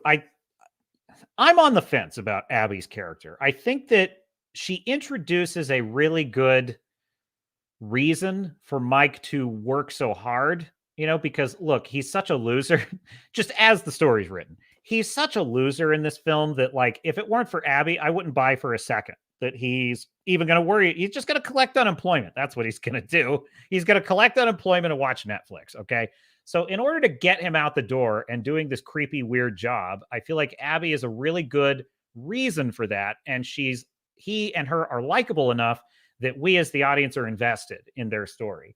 So she does bring that to the table. However, she also is the reason the entire plot crumbles at the end, because of it just totally ruins all of the monster energy of the film once she gets involved. And how do you have a real sense of jeopardy if we know that, like, she's safe? You know what I'm saying? Like, the film kind of implies heavily that there's no harm going to come to her. I just get that feeling all the way through. No harm is going to come to her. That kind of kills the tension. So I don't know. I don't know how you do this film as a one-man show, because how do you create the motivation for Mike to be there and get us really invested? Like, even in The Shining, could you have made The Shining just about Jack Torrance and not have involved Danny and his mother? Of course not. You need that, because you know what you need in a monster in the house movie is you need innocence. Or, frankly, with a dude with a problem. I mean, great dude with a problem story. Die Hard. Okay, Die Hard. Could this just be a movie about John McClane versus terrorists? I don't think it works as a movie about just John McClane versus terrorists, because what do we have in Die Hard that puts something at stake that is super important? Holly, his estranged, his wife that he's separated from, happens to be at the party. She is one of the hostages of the terrorists, and they don't know that. But the minute they find out that she's his wife, they'll have leverage on him, and he knows that can't happen. That puts something really primal in jeopardy in the film. Plus, you've got the news reporter goes and like involves his children in it, and that even adds more. So the fact that his wife and kids are part of the jeopardy of the film is part of what makes Die Hard so good, I think. So that's my point with Abby, is like, I feel like even with like a dude who's kind of in this situation, I feel like he needs to have something at jeopardy. And I don't disagree that Abby might be the wrong way to get at that, but I don't have a better suggestion. Maybe you do. Unknowingly says, how much you liked RRR? I loved RRR. It was RRR, Rise, Roar, Revolt. That's right. Rise, Roar, Revolt. Excellent Tollywood film. And I even just mentioned earlier that, you know, One Piece, the live action adaptation on Netflix of the manga, the Japanese manga, and then some of the Korean shows I've watched, like Squid Game and then RRR. It's like, dude, I'm telling you, in the Western world, we have lost the ability to write larger than life, exciting characters, and I love that. RRR is it's a film about warriors and friendship and revolting against tyranny. So yes, love RRR. It's fantastic. It's a hell of a lot of fun, that movie too. Great lines. And Redoubt says, also, Five Nights at Freddy's movie can never live up to the glory of Nicolas Cage in Willy's Wonderland. What is... Okay, I got to look this up. Willy's... You're not talking about like a Willy Wonka movie, right? Have I not seen this? I've never seen this. Oh my God, this looks very Nicolas Cage. Oh my God. Okay, interesting. I wonder if we might we have a trailer? Here we go. Why don't we try this one?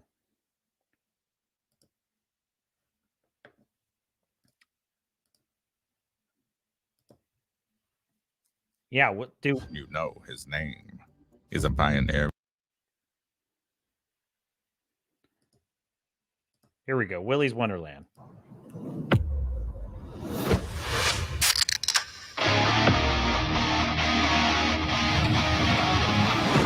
Welcome to Willy's Wonderland.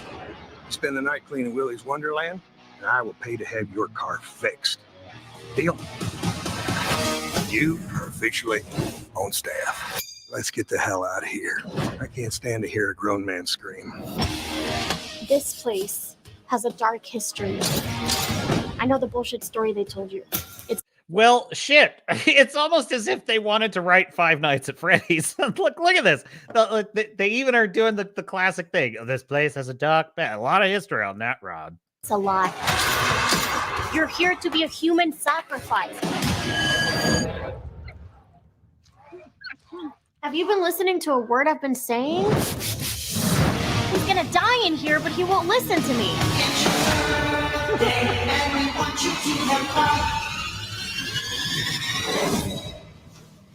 Now that's pretty creepy.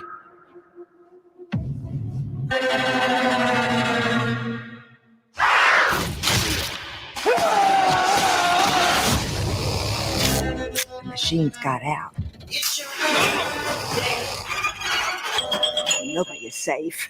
Put your balls on, Evan. We're going to Willie's.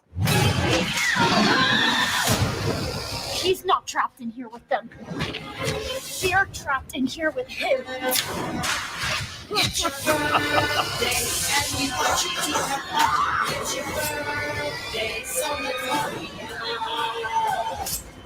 birthday time. I enjoy a man of few words. Well, there you have it, folks. Willy's Wonderland. Well, look, what did I say about Five Nights at Freddy's? Your choices are go full horror comedy. Actually, let me take that out of there. Your choices are go full horror. Oh, I left your comment out. Full horror comedy, or take it more seriously. Make it more of a spine tingler.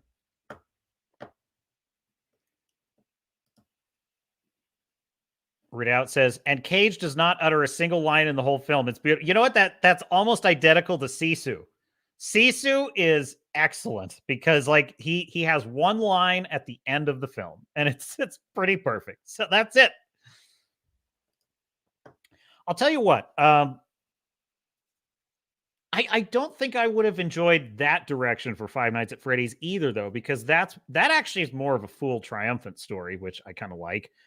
For what that is, but and also it's that same kind of over the top silly energy, and maybe this is the problem. How scary are the Five Nights at Freddy's characters? They're creepy. They're kind of like creepy clowns, but how scary are they actually? And I'll tell you, there are moments in the film, Five Nights at Freddy's, that they come across as creepy and unsettling, but then there's other moments in the film where they're kind of just laughable and silly. And I think the problem is that, like, to what extent do the filmmakers and writers want to lean into that or try and make it work? And making horror films is an art form. And, just as making a horror video game is an art form, it is not easy. It's like things can easily just not work. And there's a great Netflix show called The Movies That Made Us. And if you haven't seen this, The Movies That Made Us, when they talk about the different horror films and just the different things their ideas for things, and you hear what they almost went with, you're like, oh, that would never have worked. And it's kind of a gamble. You kind of just get lucky.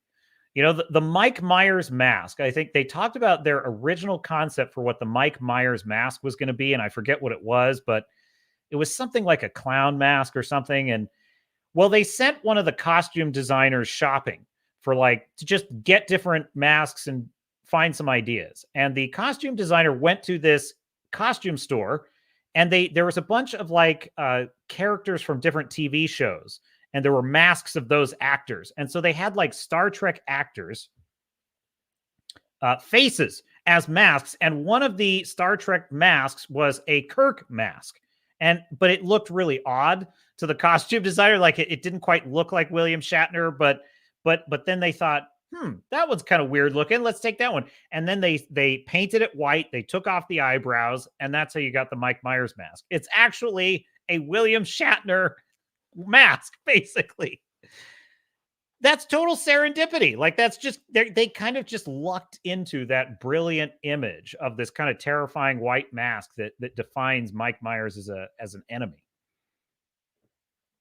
EB says, Krueger is the only real Freddy. Well, after having watched Five Nights at Freddy's, I can't disagree. Mike Myers is William Shatner. Mike Myers, yeah, he is, though. He is. He doesn't have any other identity. So I don't know. I don't know, Redoubt. I'm working hard with you to try and solve this. And I don't know if this one's solvable. I think the game is brilliant. Like, look, I love Dead Space. Dead Space is one of the greatest survival horror films, maybe the greatest survival horror film ever made. I'm sure that Resident Evil fans would, want to fight me over that. But I really loved it because it's also in space with starships. And if you haven't noticed, this is the Swords and Starships channel. So half of the fun of Dead Space is like when you're walking through a decompressed chamber and you're just looking out, a big gash in the hole, and you just see this giant vista of space. It's amazing. It's amazing. And would I want to see that as a movie? I mean, on paper, it sounds like a really great idea. It's like, yeah, make a Dead Space movie. And then I imagine what it'd probably be like. And I'm like, no, don't make a Dead Space movie. I don't want to see it. I don't want to see them ruin something else. It's like, so what else we got in the stack of stuff? So that's Five Nights at Freddy's. I'm sad to report to you that it just wasn't. I'm disappointed. Look, it's like with the shills, right? We just want people to be happy. Just have fun watching Star Wars. Like, well, I would enjoy that. I would enjoy having fun watching Star Wars. It's like, I don't go to a movie wanting it to be bad. I did not want Five Nights at Freddy's to be bad. I was like, I kind of hope that I was wrong about the trailer and that this is a good one. Just like I am with Napoleon. I hope I'm wrong about that trailer and that Napoleon is a really great, excellent Ridley Scott period piece.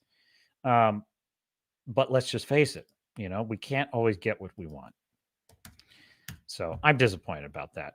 Hey, did you see that South Park decided to go after Disney? They decided to go after Kathleen Kennedy with a special on Paramount Plus called South Park Joining the Panderverse. And, well, Gina Carano, the former actor who, or I should say, the actor who formerly played Cara Dune, the magnificent Cara Dune, on what used to be a show that suffered mightily in her absence, The Mandalorian. She had some thoughts about the episode.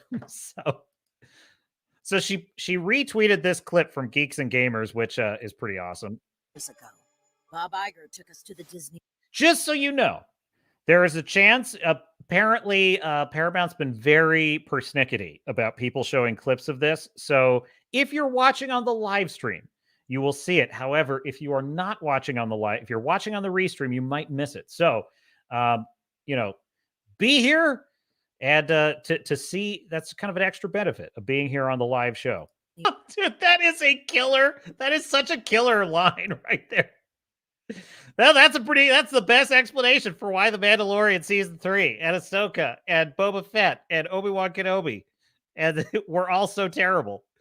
So this is what Gina Carano posted. This is the part where Kathleen Kennedy demands any YouTubers get censored off of YouTube for sharing and laughing at this hilarious episode. She'll have YouTube disable the thumbs down option because of the ratio she'll receive. Then she'll have her publicist ghouls make sure Variety and Hollywood Reporter run hit pieces about the South Park creators and their families, smearing their names through every useful idiot she has under her thumb who would sell their soul to work for Lucasfilm. She'll activate her online mob to repeat that the South Park creators are racist, bigot, transphobes, and demand that the South Park creators publicly apologize by only using words she approves of. And finally, she'll demand that they subject themselves to a re-education course of 45 people in the LGBTQ community Zoom call to sit there and listen to how badly they got their feelings hurt all over little boop of a South Park episode. Maybe, just maybe, the jig is up. She just nuked her from orbit. Absolutely nuked her from orbit. And it's like, I read that and I think, I feel like that's checkmate for Kathleen. With that tweet out there, there's no way she could actually follow through on that. I do wonder, though. Do you ever just wonder? You wonder if, like, someone like Kathleen Kennedy watches. Is she pissed, or is she laughing, or does she just not even care? I would think that a sane and healthy person probably would look at that and be like, "This is something I should just laugh. I should just laugh with this and have fun with it." I don't know. So anyway, so there's actually two plot lines in the Panderverse that are pretty awesome. The first one, of course, is the Pander Zone and Disney Plus, Disney Star Wars. Just to sum it up for you, essentially all boils down to this. Put a tick in it, make her gay. Fuck Indiana Jones, put a tick in it and make her name it gay. That's the best part of the episode. It's like whenever Cartman's in there and he's just beating the shit out of the Disney border. But it really actually Midnight's Edge had a really good point. They pointed out that look, she's the wrong target. She's already failed as much as anyone can fail, and really it's past time to even talk about her. Who they really should have gone after was Bob Iger and Kevin Feige, which is exactly right.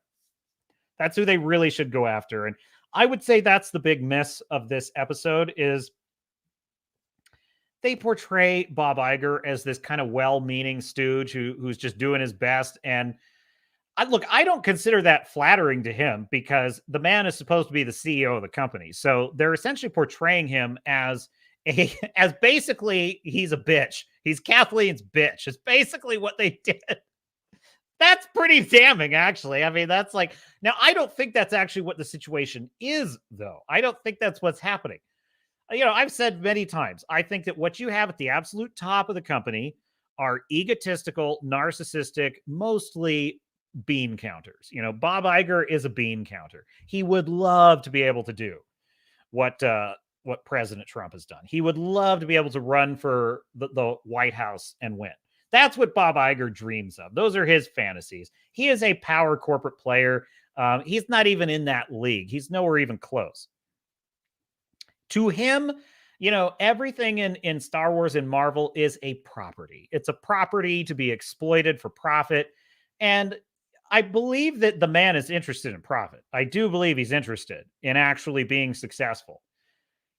But he doesn't have any interest or concern about the fans, the customers. They are immaterial to him. They are just a means to an end, regardless of what he may, regardless of what he may say or what he may think he believes. I honestly don't. I think subconsciously he doesn't give a shit. His priorities are elsewhere. And so, there's a business mentor that I follow.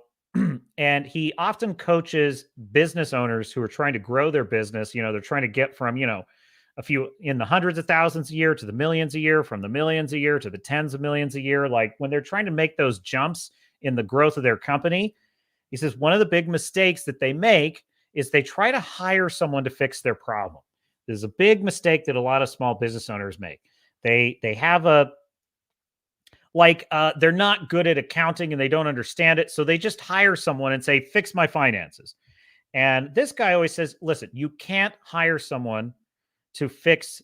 It's Brandon Dawson. He's on Instagram if you're interested. Brandon Dawson is his name, the mentor I'm speaking of. So he basically says you can't hire someone to fix the problem in your business. You as the business owner, you have to first understand the problem. And then you have to understand the solution to the problem. Then you hire someone and you train them. You train them to solve the problem. Now, you may not have all the skills and expertise you need to actually solve it yourself exactly, but you have to know how to actually you have to know enough about the problem that you understand it, right? And so he's basically saying that any business owner is responsible for everything that's going on in their business, all of it. And in nautical terms, the captain is responsible for everything that happens aboard his ship. There is nothing, regardless of whether he may claim ignorance of it, there is nothing that happens aboard his ship for which he is not responsible. And this applies to a CEO as well. Jocko Willink, author of Extreme Ownership, excellent book, makes this very point.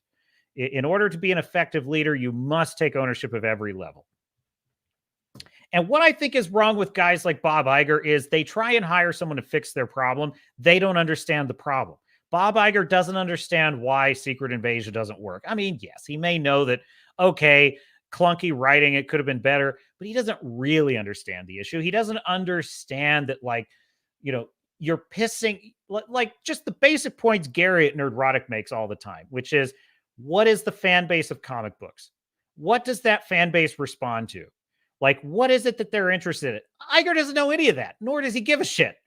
Well, until he's willing to give a shit about that, he's never going to hire anyone to fix the problem. So I think they kind of missed that with the episode of South Park, but look, it's comedy. So I'm not actually looking for an accurate critique. I mean, it is a pretty deadly accurate critique at points. What I'm looking for is that they just absolutely skewer them, which is what they did. So it was pretty hilarious. It was pretty awesome. I have some clips. How about some clips? Let me grab my link. Gary over at Nerdrotic helpfully filled up his Twitter feed with all the clips we could ever want. So we'll just pick some of the captain's favorites. What do you say? What do you say, chat? Should we have some fun in the Panderverse? Starfury says, Gina is slightly inaccurate. There are no longer idiots that want to work for Lucasfilm anymore. You're kind of right. You're right about that. Like, who wants to work for that garbage company?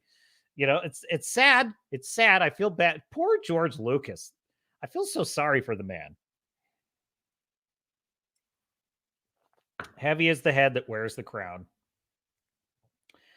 We're sorry, George. We owe you a debt of gratitude, and we owe you an apology, George. We really do. It's on behalf of the prequel critic community. We apologize. See, was that so hard, Kathleen? See, there it is. We can all admit our mistakes. EB says, aye, Captain. Mandatory fun. Love it. Here we go. Share screen. So yeah, here we go. Here's Hat Tip Nerdrotic over there on X. So much gold from this. Okay, which clip is this? And now here we go. Yeah. I feel like I'm actually changing. Why would I be having visions that I'm a diverse woman? Because you're a fat racist piece of shit? God damn it, I'm not fat. I'm just shamed for my body in a world where white men... I love he doesn't deny the racist part. He just says, I'm not fat.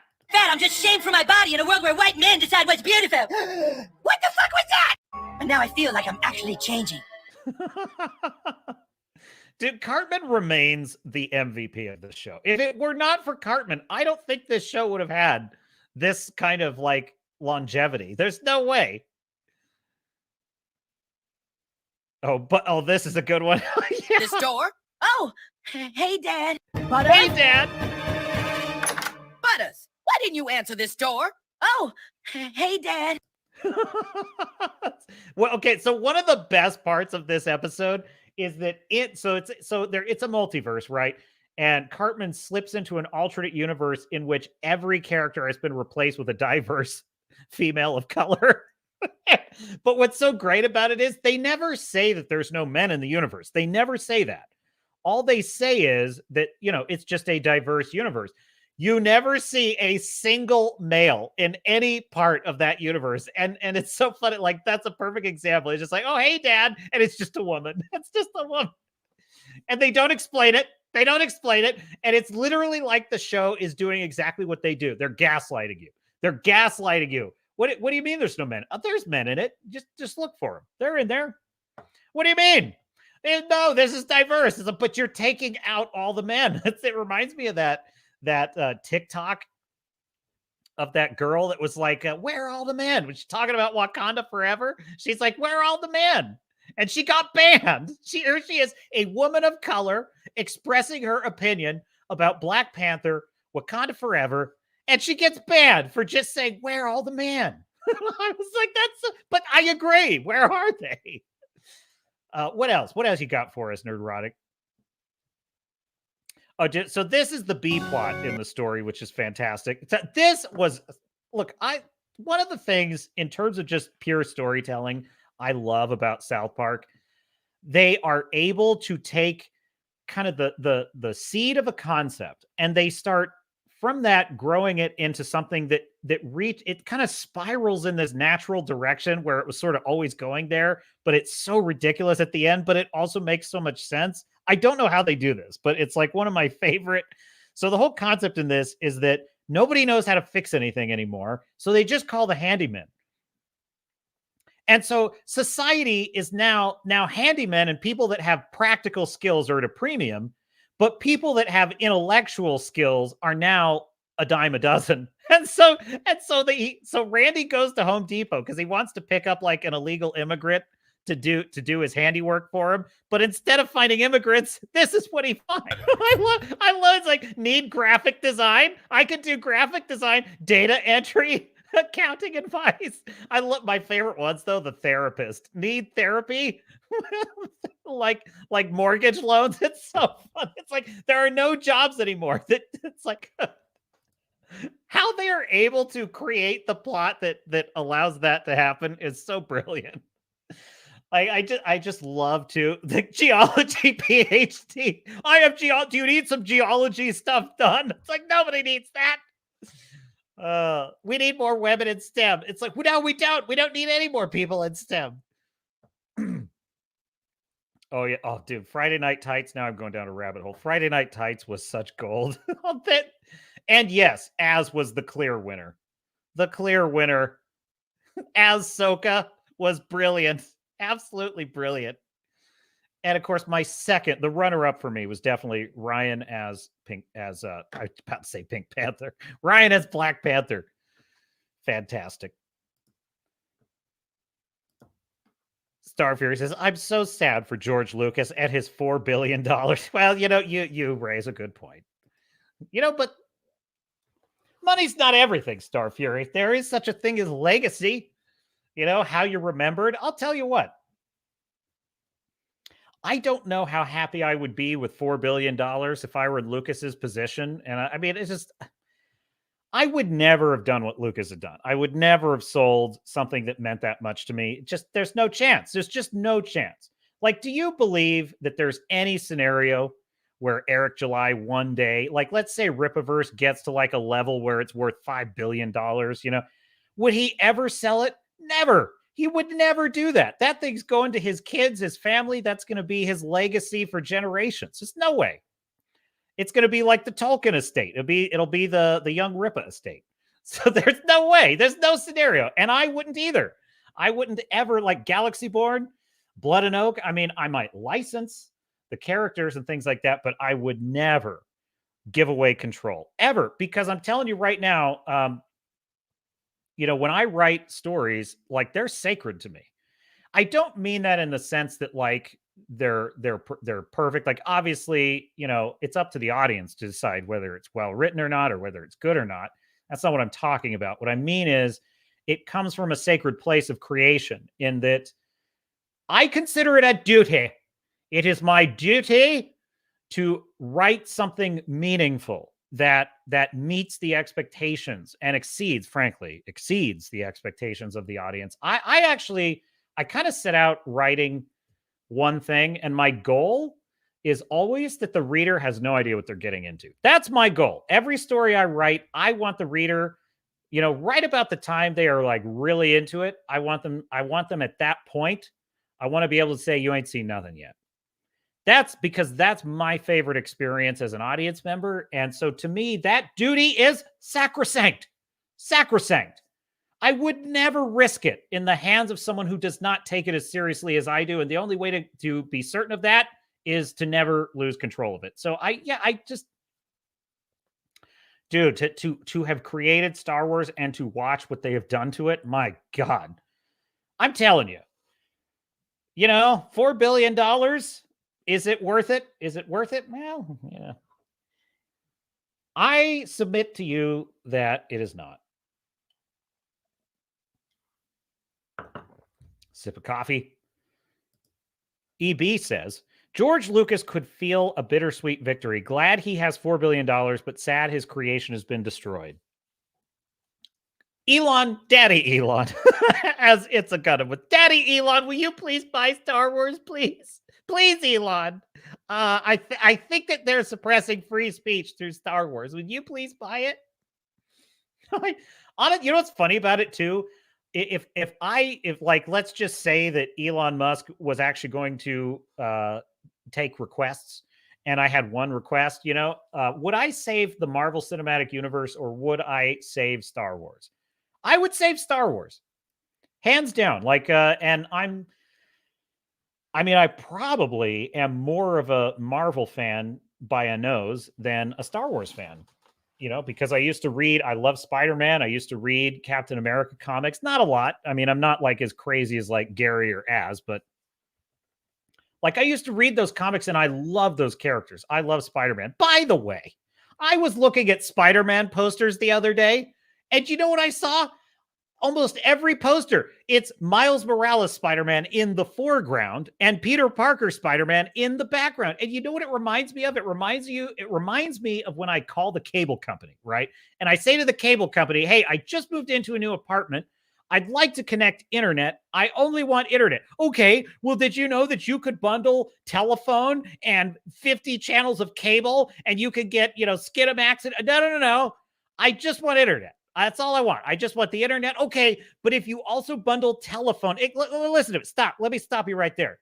Nobody uses fucking telephones anymore. I don't know if you're aware of what year it is. I have a cellular phone. It's connected to me at all times. You don't have a landline? No, because I don't need a landline. so just the internet. Just the internet. And they're always trying to stuff shit I don't need into that. But that's what that makes me think of. It's like they can't sell. Miles Morales is like the telephone part of the bundle, and Peter Parker is like the internet that you called for. It's like, okay, I want high-speed internet in this metaphor. I want Peter Parker Spider-Man. Okay, but did you know you could get Miles Morales in that poster also and save lots of money? And it's like, no, I don't want the Miles Morales bundle. I just want the original fucking Spider-Man. It's like, that's what I want. And so anyway, just a brief captain's rant. I've just noticed this. Like, what is the value of a character that you can never sell to people unless you bundle him with the original Spider-Man? What is the purpose of that? Do you notice this? Like, I want to see them make a single Miles Morales film that does not involve a multiverse or a Peter Parker Spider-Man of any kind. They'll never do it. They'll never do it. The same reason that the phone company, the cable company, they'll never just let you buy that internet without offering you the telephone bundle, because they know the only way they're ever going to sell that telephone is if you're calling for internet. So there you go. What was even my point? I don't even know what point I was on. I was talking about Spider-Man. That's something else. Oh, yeah, that's right. Would I save the MCU or Star Wars? And so yes, I'm more invested in the MCU, but I would save Star Wars. Because Star Wars, to me, is something that, it's a very rare intellectual property. Probably the rarest of all intellectual properties, to be perfectly honest. I don't know, Lord of the Rings is still kind of more of a niche thing. So I would say that might come in second. But I just feel that Star Wars is something that belongs to humanity. It just belongs to humanity. It is a story that has, worldwide reach. And there are not many franchises that have that. I don't even know if there is one.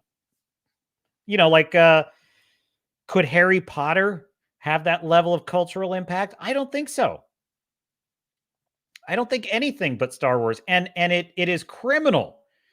It is criminal that, Rian Johnson, he's a fucking thief. He's a fucking thief in the night, that guy. The absolute arrogance of the man to think that he had a right to just do with as he pleased something that belonged to all of humanity, and then to just piss on the people who didn't like it. It's like that to me is it. Well, it just shows character. It shows the kind of character that he has, and I'll just leave it at that. But why is your head shaped like a fucking soccer ball, as the critical drinker would say? I would want to give Star Wars back to humanity. That is what I would want if I had my druthers, and just have it restored. If I could do anything I wanted, wave a magic wand, I would dump anything that had Disney's name on it, dumped. I just decanonize all of it, make it, Star Wars Elseworlds, and just leave it at that. bring back the extended universe, and then just adapt Heir to the Empire with a couple of young generation, the way that Prism kind of did those Star Wars trilogy, and I just bring in a young generation. One of my favorite parts of that Prism rewrite was that Poe Dameron becomes the protege of Han Solo. That was brilliant. I thought that was one of the best changes that they made, is that, of course, that makes so much sense. Han Solo having this hotshot fighter pilot protege who's going to succeed him at the beginning of the story. It just gave so much more meaning to both of those characters. And so, yeah, I think that's what I'm not saying I would use the sequel new characters. I don't think I would, honestly. I would dump Rey, Poe, Finn. I'd probably just dump all three of them and just say, we're going to do a clean rewrite, Heir to the Empire, with a new generation as the proteges, but the main characters are Luke, Han, and Leia. And at this point, I think you would recast them and then finish the Skywalker story that's just my knee-jerk kind of thought. And then let that be the definitive end of the Skywalker saga. And then move forward in the story. Mass Effect made this mistake. I think, that they made the Mass Effect trilogy. I mostly really liked it. But the ending was so controversial that what did they decide to do? They decided to make a kind of, it's not exactly a prequel, but Mass Effect Andromeda just said, okay, we're just going to take the whole damn thing to another galaxy and just not even deal with what's going on in the Milky Way. And I just think that's so cowardly. It's like, just move the story forward and tell a new saga, tell a new story. If they had just moved the Star Wars universe 100 years in the future, I'll tell you what, I'm so damn tired of this in between Return of the Jedi and Force Awakens. Like that, I'll tell you something. Jon Favreau, Dave Filoni, and the rest of them, they have rendered that passage of the Star Wars history so freaking boring. It's like paint drying. I've never seen such a boring story. I have nothing in my imagination is fired whenever I think about just that passage of the universe, because I'm like, oh, okay, what's going on? Well, the New Republic is just the incompetent boob of all governments ever. It is the most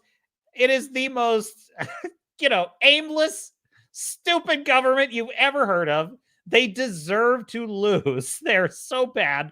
They're kind of corrupt and incompetent at the same time. They don't know what they're doing. They have no direction. And then you have the other incompetent boob of the galaxy, which is the Imperial Remnant. And they're just out there screwing around with Mandalore and Beskar. You got Admiral Thrawn, who sits on his ass, for years, doing nothing in another galaxy with some weird witches. What the hell, man? There is nothing.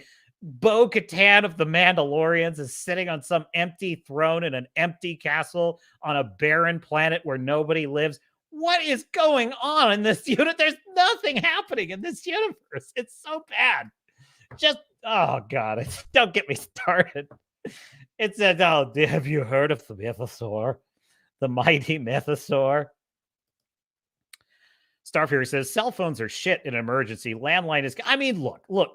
Do you work for the cable company, Starfury? Are you working for the cable company? No, I'm not bundling my internet, Starfury. Stop asking. Okay. You're basically right. But would you permit the captain a little hyperbole? It's for the benefit of the stream. I'm just saying Miles Morales is the unwanted cable bundle of comic books characters. It's very telling. It's very telling that he can never carry anything on his own. I'm just saying. And I'm not, and I don't even think that that's for good reason, frankly. I think they could do his own story. I just think, Eric July absolutely pinpointed it. He absolutely pinpointed it. With tokenized characters, the writers don't actually believe in the character. They don't have confidence in the character. They're nervous. They think audiences won't like them. They lack confidence in telling their story, which is why tokenized characters are just bad for writing. And that's the problem with Miles Morales. You know, it's like Across the Spider-Verse. The only parts of that movie I really liked was Spider-Gwen's kind of moments, because it actually was a lot like a classic sort of Peter Parker story, which I liked. Her being sort of rejected by her father. I thought that was really an interesting storyline. And I somewhat liked Miles Morales himself in the New York, you know, setting, just solving problems. I thought some of that was pretty good. Once they get into the Spider-Verse, I'm like, this thing is such a mess. I just don't like all the different spider variants. And why is Peter Parker carrying around his baby? It's just, oh my God. What is with the pregnant Spider Woman on the motorcycle? Oh, just, I mean, what else can I say except, Guess what? Fucking pronouns! Fuck off! that's all I can say about that. Oh, yes. Yes, the hallmark of any wise Jedi Master, says Redoubt. There's no need to be afraid. I'm not. What? Afraid. Good. You shouldn't be. Every dialogue in that garbage show. It's like, I love, my favorite part of the dialogue in Ahsoka is how in every dialogue, somebody rejects the premise of the dialogue. It's like, would you like to hear a story? Not right now. How did you get to this galaxy? I don't want to tell you. It's just so, fuck off. That show's just so bad. Oh, you made her. Hey, speaking of shills, do you want to have some more fun with the shills? Let's have fun with the shills. What did you know, folks? The shills, they're very unhappy. Okay. They don't like it that we have been laughing at them. It's mean, it's offensive, and it's extremely fun. So we're going to do some more. Hat tip Grizzy 1989. This is linked in the description of the video. Grizzy, if you ever have occasion to see this, thank you. You dear gentleman, you, for allowing me to enjoy with my audience some of your amazing content. So do give him a like and subscribe. He's doing a service to humanity. I'm not watching Loki. Folks, I watched Secret Invasion. I watched Ahsoka. I watched Mandalorian Season 3.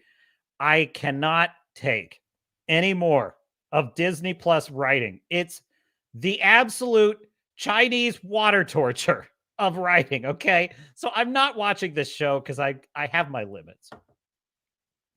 And really, that has more to do with the fact I don't think you actually care all that much. You know, I don't think anybody cares. But anyway, but I'll tell you what I can do. I can watch shills. A chaos of particles Hell is transformed into this episode. Why is this episode like A+ and yesterday's episode or last week's episode was like C+? This episode, oh my God. B+, A-. Like I want the positives to shine. And the negatives, as usual, you will just ignore completely. It was a fun episode. Loved it. It didn't reach 10 for me, but it got to a good solid 7.5. 7.5 for me. 8.9. What? 8.9? What a stupid score. That is the hedge of all hedges right there. That is like, okay, I just want to say it's an absolute perfect 10, but you know, just for the sake of safety, I'll just give myself a 0.1 safety net. That's so dumb. I'm going to give this an 11.1. All right. Dude, Oppenheimer is one of the greatest films ever made. I would never say it was a 9.9. It was a 9 because it's not a 10. That's all. That's it. There's no 9 point. You know, okay, I might do a half point once in a long while, but I'm not doing 9.9 for Oppenheimer. Okay. I loved it. I'd actually meet you at exactly an 8.9. Do you see? Yeah.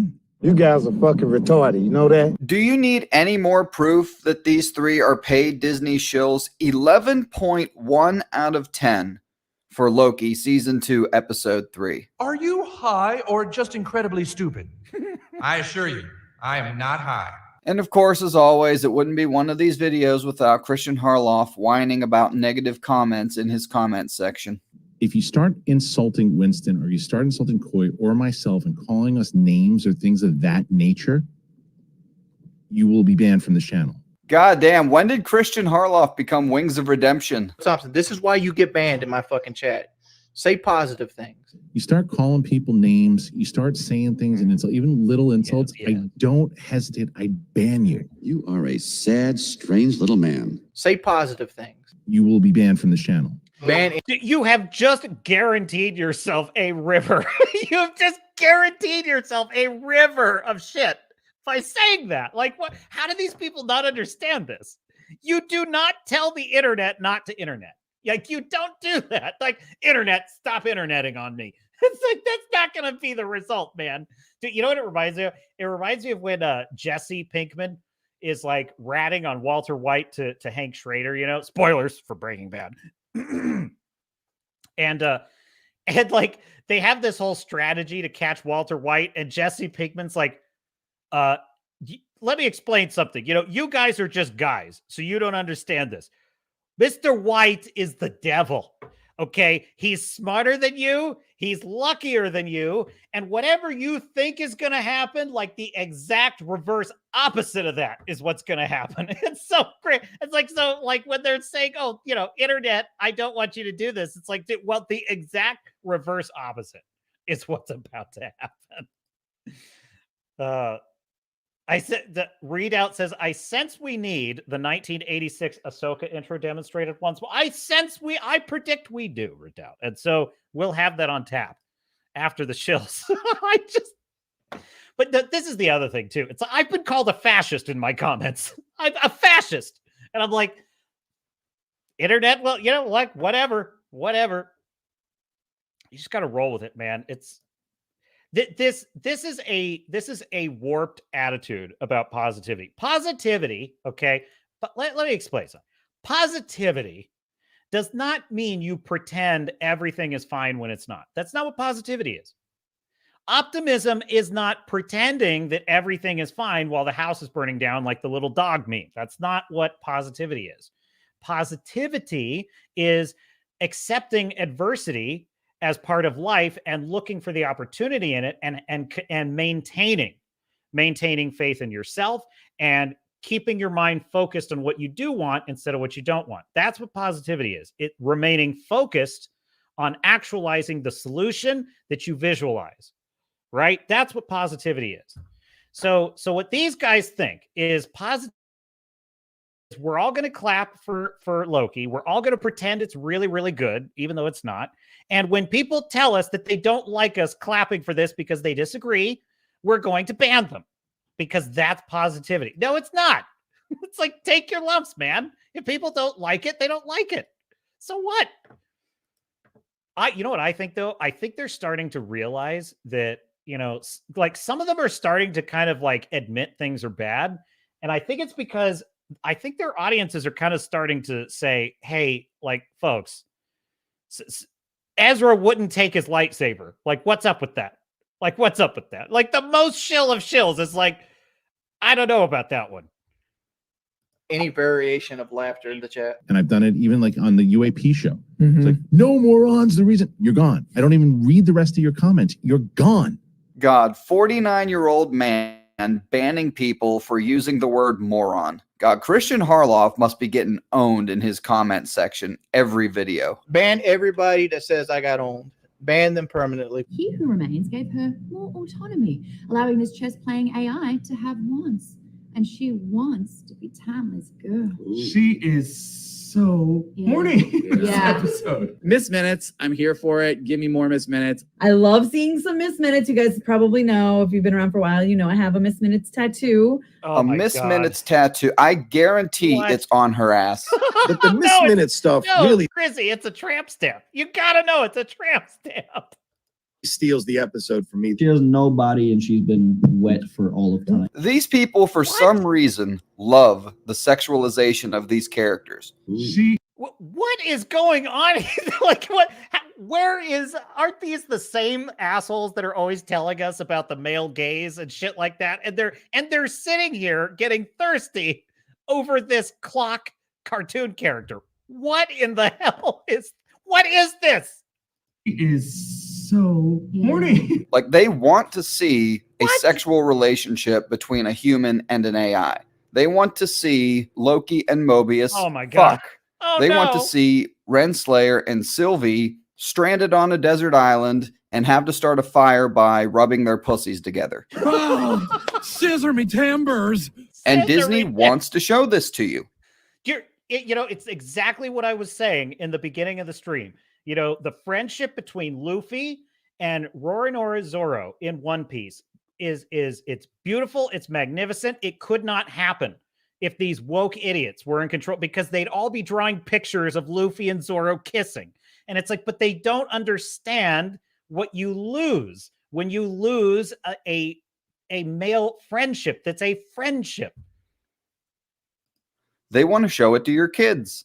My favorite moments, definitely Miss Minutes revealing her physical attraction to He Who Remains. This idea that this AI entity, She's super, super wet for him. She's really, really wet for him, boys. could assume human emotions like jealousy. Basically wanting to be a real woman. So what is a real woman, Grace? Oh, I would love. It's devastating to her case, folks. Oh my God. Yeah, Grace. What the hell is that? Does anyone even know? Why does she need that? She can just identify as one, dummy. Like, what? You bigot. She can just identify as a woman. Oh my God. Grace Randolph's a transphobe. Love to hear your explanation one day. And that scene when she becomes or tries to become a girl, a woman, for him using that dummy's body is really unsettling. So those kinds of things kind of help to elevate the episode for me overall. So God, I'm sure Grizzy has a great zinger here, but that what comes to my mind is, are you saying there's something disturbing about the clock character wanting to transition into the form of a girl or woman? Because I know that's not what you're saying, sir, because if you were saying that, it would mean that you are a fucking bigot and you are canceled. So kindly shut the fuck up and start being more inclusive, or we're going to have a problem, sir. Elevated the episode. Get the fuck out of here, Rocha. I guess that explains the 11.1 out of 10, though, right? Everything with Miss Minutes, her weird obsession What with wanting is to become this? like AI human body. anatomy. What is this? I love it. Absolutely love it. Like, seriously, what did I say earlier? These people literally get turned on by this shit. Because it is uncomfortable. It's it's sexual It is in a way uncomfortable. without being It's R-rated. not graphic, but it's still like strange and unsettling. Yeah. You know what he really wanted to say here? He wanted to say it's sexual in a way that's appropriate for young audiences. Why don't you have a seat? I love it. I love it so much. Sexy disembodied clock. Yeah, I think that's great. Go ahead and take a seat. Thanks for watching. Make sure you check out Don't some of take the a other seat. Loki content live on. Thank you, Grizzy. You're magnificent. Please do click the link in the description. Check it out. Give him a like. Give him a watch. He's doing amazing work. Look, dude. Anyone that can sift through all this nonsense and pull this all together that's a craftsman at work right there. But like, there's one more clip like this. Now, again, folks, this is the first time I've seen this video, and I have not watched this episode, not even a minute of it. Okay. And I've heard all about Jonathan Major's performance. I've heard all about what a brilliant actor he is. And this is the first time I've ever actually seen this clip. A chaos of What particles. the fuck? This is cringe beyond belief, folks. Like, I've said this before on the stream that, like, I was watching Castlevania, Castlevania, was it Blood Moon or who fucking cares? But anyway, that new Castlevania show on Netflix, and it's all about the French Revolution. And I'm watching this thing and I'm thinking, these idiots don't understand anything about the French Revolution. These are these are SJW morons who think that if they had lived during the time of the French Revolution, that they would have been big heroes and they would have got to watch all their MAGA enemies get beheaded in the guillotine, and it would have been just a great old time. They have no concept of the Reign of Terror. They have no understanding that it led to the rise of Napoleon, a dictator emperor who tried to conquer Europe. Hello. They have no understanding of any of that. And so they're regurgitating all this SJW garbage from the modern day in the context of the French Revolution. And you know what that tells me, folks? It tells me these people don't give a shit about history. They're not interested in it. They're illiterate. They think it's dumb. And I fell asleep during history class. But I know that the French Revolution was stunning and brave. And so they're illiterates. They're historical illiterates. And I see this performance of Jonathan Majors tap dancing around. And it's like, this is his impression of what the 19th century was. And it's cringe as fuck, folks. It is so embarrassing. And he's got this Frederick Douglass hairdo thing, and it literally looks exactly like Frederick Douglass's hair. I'm not saying it's like a hairstyle that wouldn't have been, seen on multiple people back in the day, but the point is, they are intentionally evoking that imagery, I believe. And if you know anything about Frederick Douglass, the man is one of the greatest peaceful freedom fighters in all of history. He is one of the most badass SOBs you have ever seen. He is, let me just give you one example, okay? Frederick Douglass was a slave, and he had some of the worst treatment of anyone of his time in that situation. He was beaten horrifically. He tried to escape. He was caught multiple times and punished horrifically. He did finally escape from slavery, and he started a career writing about it and trying to get the word out and trying to tell people what the institution of slavery was really like. This is in the early 1800s, 1820s and 30s-ish. And, he gained a lot of fame and notoriety, but technically, even though he was in a free state and he was living as a free man, he technically was still considered property under the law. He was considered stolen property under the law. And there were, his home state was trying to get him sent back to his master. Well, he had some friends in Great Britain who were, very much supporters of him, and they sheltered him in Britain at times. He had to flee to Britain to kind of stay out of slavery, and they offered to buy his freedom. Okay. These are his British intellectual peers in England offered to buy his freedom. He refused. Do you know why? Because he said, if I allow you to buy my freedom, it would mean that I am admitting that my freedom is someone's to buy. And it's not.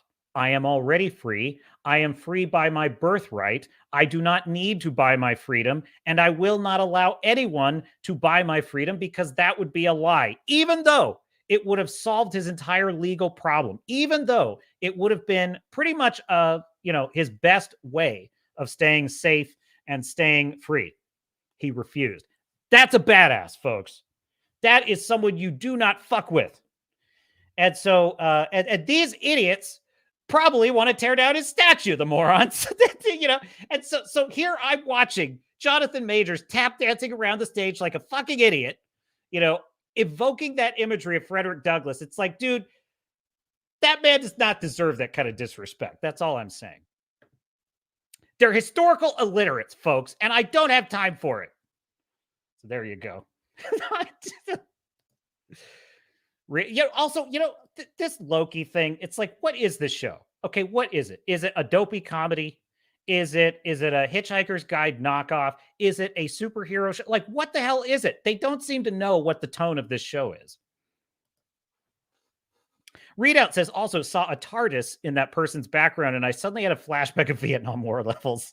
Are you a Who fan? Are you, Readout? My condolences, sir. I'm not personally. I've never been a Doctor Who guy, although My plan, it's on my list. It's on my list to like start watching it. I actually did watch an episode. I think I want to go to the David Tennant Doctor because everyone seems to think he's the best. So maybe I'll check that out on HBO. And I do actually kind of want to have something to contribute to the discussion when the 60th anniversary comes out. So I'm looking at it. But as a Star Trek fan who has watched Star Trek be absolutely mutilated with, let's see, how many series is it now? 1, 2, 3, 4, 5 series. 5 Star Trek series and 3 movies that have mutilated Star Trek forever. And so I feel your pain, sir. I feel your pain. And I'll name those 5 series, by the way. That would be Star Trek Discovery, aka STD, Star Trek Strange New Worlds, Star Trek Picard, Star Trek Lower Decks, and Star Trek Legacy, that dumb Nickelodeon show. Star Trek Lower Decks, I would almost call the worst atrocity in all of the assassination of Trek, but that would be wrong because the worst is Star Trek Picard seasons 1 and 2, which are the worst. The worst things I've ever seen in Star Trek is Picard season 1 and 2. I mean, you know, it's like Star Trek season 1 and 2 to me was Star Trek Does Saw. That it's like a freaking Saw movie in the Star Trek universe is what season 1 of Picard is. It's so freaking horrible. There's a literal scene in it where they kill a character from Star Trek Voyager with his freaking eyeball being torn out. Don't even get me started. So season 3, Terry Matalas Trek was our one saving grace. Yes, heads will roll should one try to duplicate the French Revolution. As I've said before, Robespierre, who was like one of the leaders of the French Revolution, how did he die? In the guillotine. In the guillotine. So yeah, start with Eccleston on Doctor Who, says Readout, as it sets everything up for new viewers and a lot of lore set up in Eccleston's one-year run as the Doctor relates directly to Tennant's era. Okay. I'm going to make a note of that right here in my stack of stuff, actually. I'll just say, Doctor Who. Start with, you said Eccleston? All right, cool. I'll look into that. In the words of Christian Bale's Batman, I'll look into it. I'll look into it. That's how he would say, I'll look into it. This city just showed you that you're not as ugly as you are inside. That's how Christian Bale's Batman talks, you know. it's look, I love the Christopher Nolan Batmans, but they come with some baggage. Fu Man Blue says, Captain, go look at Little Platoon's Ahsoka thumbnail. Okay. Okay. Let's go take a look then. Little Platoon. Oh, is it Az? I'll bet it's Az, isn't it? I'll bet it's really good. Dude, the Little Platoon is great. I love his posh British accent. It's like the best. Oh my God. Oh my God. Dude, how do you even get away with that on YouTube? That is one for the ages, folks. Can I show this? I mean, well, it's on his own thumbnail. Let's risk it, shall we? This is Little Platoon, Hat Tip Little Platoon. Oh my God. Here we go. There it is, folks. Oh my God. He's still doing the reviews on this? 1 hour ago, he did. I don't think I've seen that one. Anyway, I'm gonna do something with Ahsoka, but I can't decide. How much time I want to spend on. You just got to take a risk. You know, it's part of being a creative. You just have to take risks with things, and it works out or it doesn't. But I don't know why I feel the need to do this, because frankly, Ahsoka just is not really worth anyone's time. But I don't know. It's like a tipping point. It's like a tipping point has been reached where I feel like, okay, you want to do this, Filoni, we're going to do this. You know, it's like, so I'm going to do an Ahsoka rewrite. Probably a total waste of my talents. Not providing great content for you, my dear viewers. Don't misunderstand. But it just seems like, trying to fix this work that Dave Filoni has done is, it just seems like a wild goose. Chasing an untamed ornithoid without a cause, as Data would say, aka a wild goose chase. Fu Man Blue. Oh, I just saw the. Was that not the one? Is that not what I'm looking for? Fu Man Blue. Fu Man Blue says there is also going to come a time when you have to talk about lame stuff just to have something to talk about. It's going to be slip picking soon. Believe me, Fu Man Blue. I am working on this problem. Because listen. I want to have fun on this channel. That's my goal. Like, I want to have fun. Cough button. I don't want this to be a bunch of, Disney, Star Wars, doom and gloom. but, we can have fun with some of that stuff, but I definitely want to have good stuff to talk about. I want to have good stuff to talk about. Like, I love talking about One Piece. It's like, it's awesome.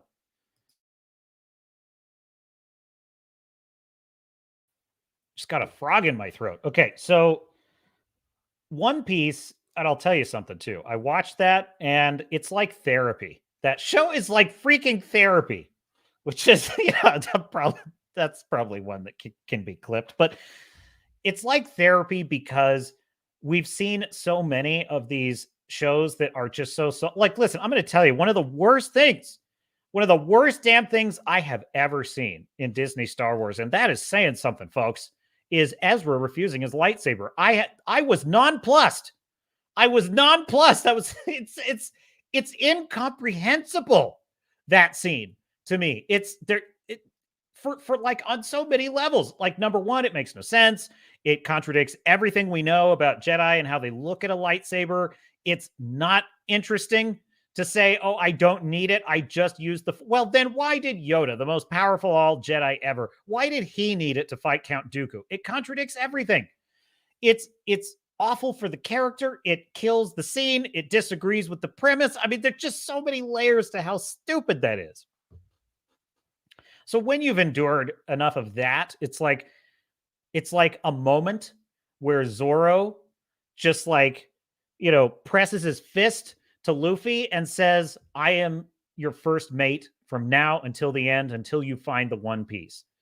It's freaking amazing. It's like, I didn't know that was possible in storytelling anymore. I mean, dude, I'm telling you, that moment, there just isn't a dry eye in the house by the end of One Piece. And it could not have come in a more unsuspecting vehicle. Like, I could never have predicted that would be the show of all shows. I really did think I'm going to watch it. Maybe I'll kind of like it. It's pretty wacky. I'm more just going to put up with that part, and hopefully it's good. And I come away with a show that it tells this amazing hero's journey. It is this remarkable series of fables that tell these kind of powerful, moral tales that sort of impart, I should say, this kind of lesson in wisdom. And then you have every single character has this little journey. And I know this was not easy to do in a live action because they had 8 episodes, 8 one-hour episodes. They're adapting a manga that's, it's been running since like 1996. And they're adapting an anime with it's 1,068 episodes. And I've heard a lot of fans of the manga and the anime saying like, well, they missed a lot. They skipped a lot. They condensed a lot. I don't doubt it. Because how could you adapt that much material? I mean, that is so, but I have to tell you what they chose to adapt as someone who had never known the manga or the anime. They clearly chose to adapt things that were important. And that's the number one takeaway for me, is they adapted it, to the extent that they left things out. What was there were things that were important.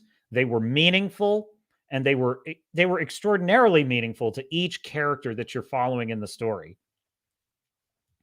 And Sanji's story is freaking unbelievably good. It is so good.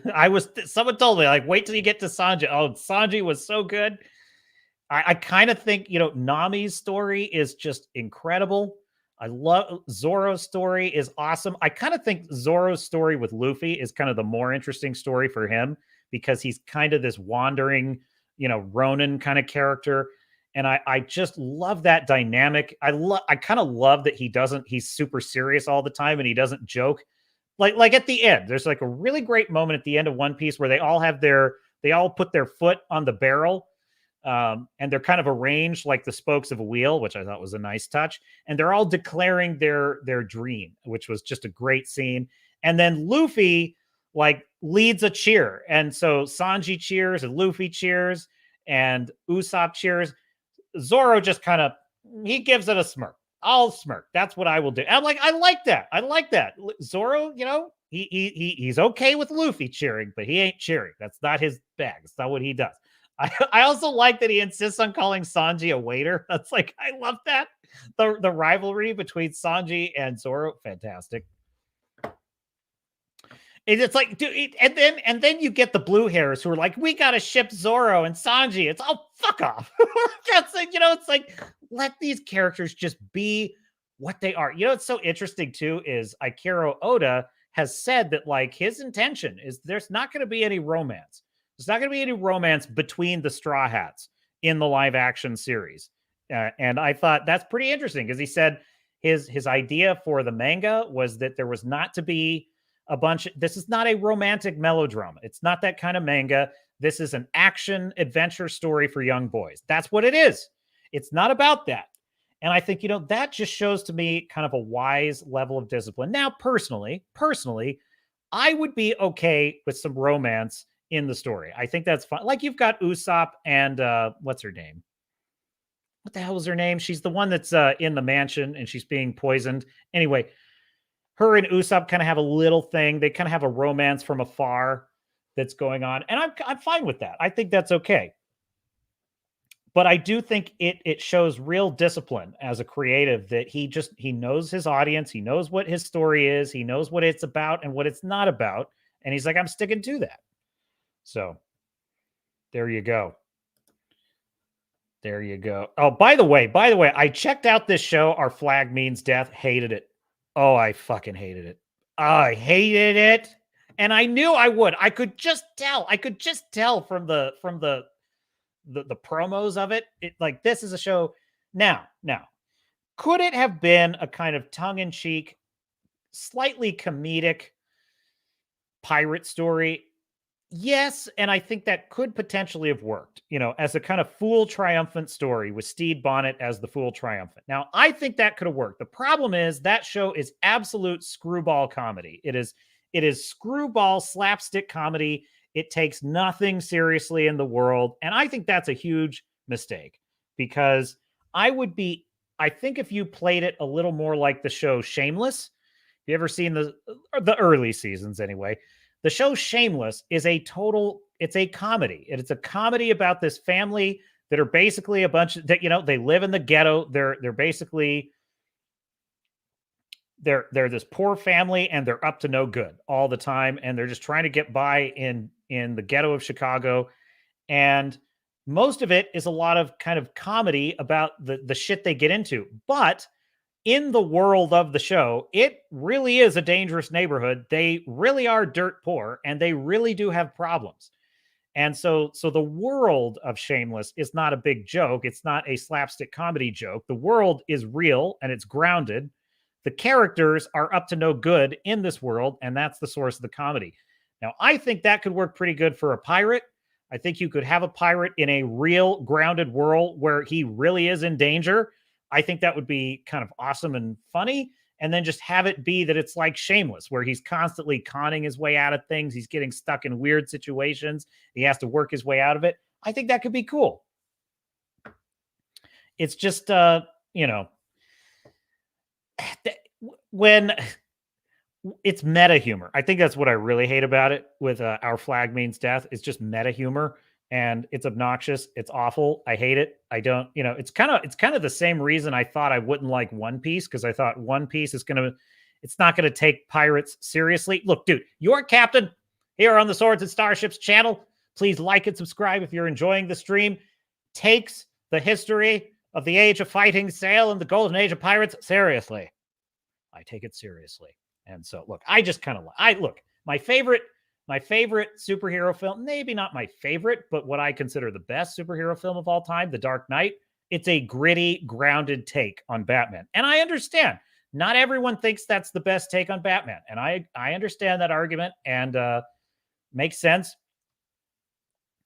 But hey, it's a good, it's what I like. It's what I like. So Rachel is in the chat, says, hi, what are you? LOL. I am a human. At least I try to be. But please don't spam the chat, though. That I would request that you do not do. So otherwise, you are welcome to join us. You are welcome to join us. Okay, last warning, no more of the long lines in the chat, please. But you're welcome to comment, roast, meme, whatever you want.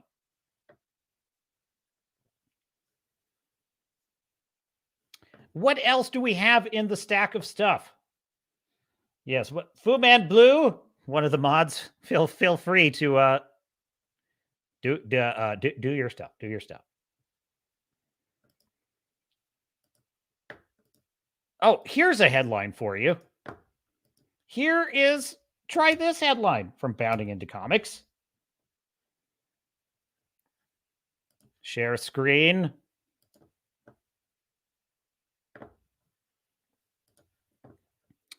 Rachel Zegler claims The Hunger Games was the first story to depict a female character that was anti-establishment and anti-government. Oh no. Are we back to this? Are we back to this? It wasn't enough that Jennifer Lawrence thinks she's the first female protagonist in all of action film history. But now we have Zegler's like, what is it with Generation Z? They don't remember anything that happened 10 years ago. Like they don't. So I had thoughts about this. Goes the story. Rachel Zegler claims she shared that she believes the Hunger Games novels by Suzanne Collins were the first stories depicting a young woman as anti-establishment and anti-government. In a pre-recorded promotional video for the upcoming Hunger Games, Ballad of Songbirds and Snakes, the most laborious title of all time. The Hunger Games, the Ballad of Songbirds and Snakes in the World of President Snow, Part 1, Volume 2. She said the Hunger Games kind of started that era of like Divergent and that era, I think is what is meant here, of Divergent and Shadowhunters. She elaborated, it was like Suzanne was the first to write this young woman who was anti-establishment and anti-government. It's look, she says this, but wouldn't Rachel Zegler be the one saying, wear your mask? Do all the things that the government tells you to do. I have a hard time believing that that's really what she's for. But anyway. And really standing up for what's right in a really unconventional way without an era of sweetness. There was nothing cordial about her either. She was very rough around the edges, and it was amazing to read that.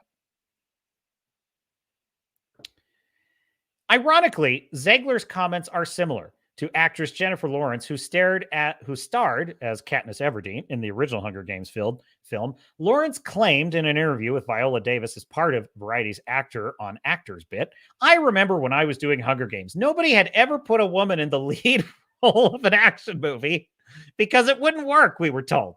Girls and boys can both identify with a male lead, but boys cannot identify with a female lead. And it just makes me so happy every time I see a movie come out that just blows through every one of those beliefs. Yes, Jennifer Lawrence was the first in everything. So anyway, I read this and I think, okay, they bring up a good one, Joan of Arc. Does anyone remember this film? Probably not. The Messenger film. That's what I'm looking for. I loved this film. Oh no, the problem is it's too common of a title. No, it's not the 2009 one. Here we go. We'll find out on IMDb. The Messenger. It's basically the story of Joan of Arc, and it starred. There it is. Found it. 1999. Here we go. 1999. Dude, and this movie is brutal. This movie is brutal as hell and pretty fantastic, I thought. There you go. Frickin' Joan of Arc in the story of her life. So yeah. Also, yeah, and then I thought also, how about, let's see, what are some others? Sarah Connor in Terminator 2. Like, there's one. How about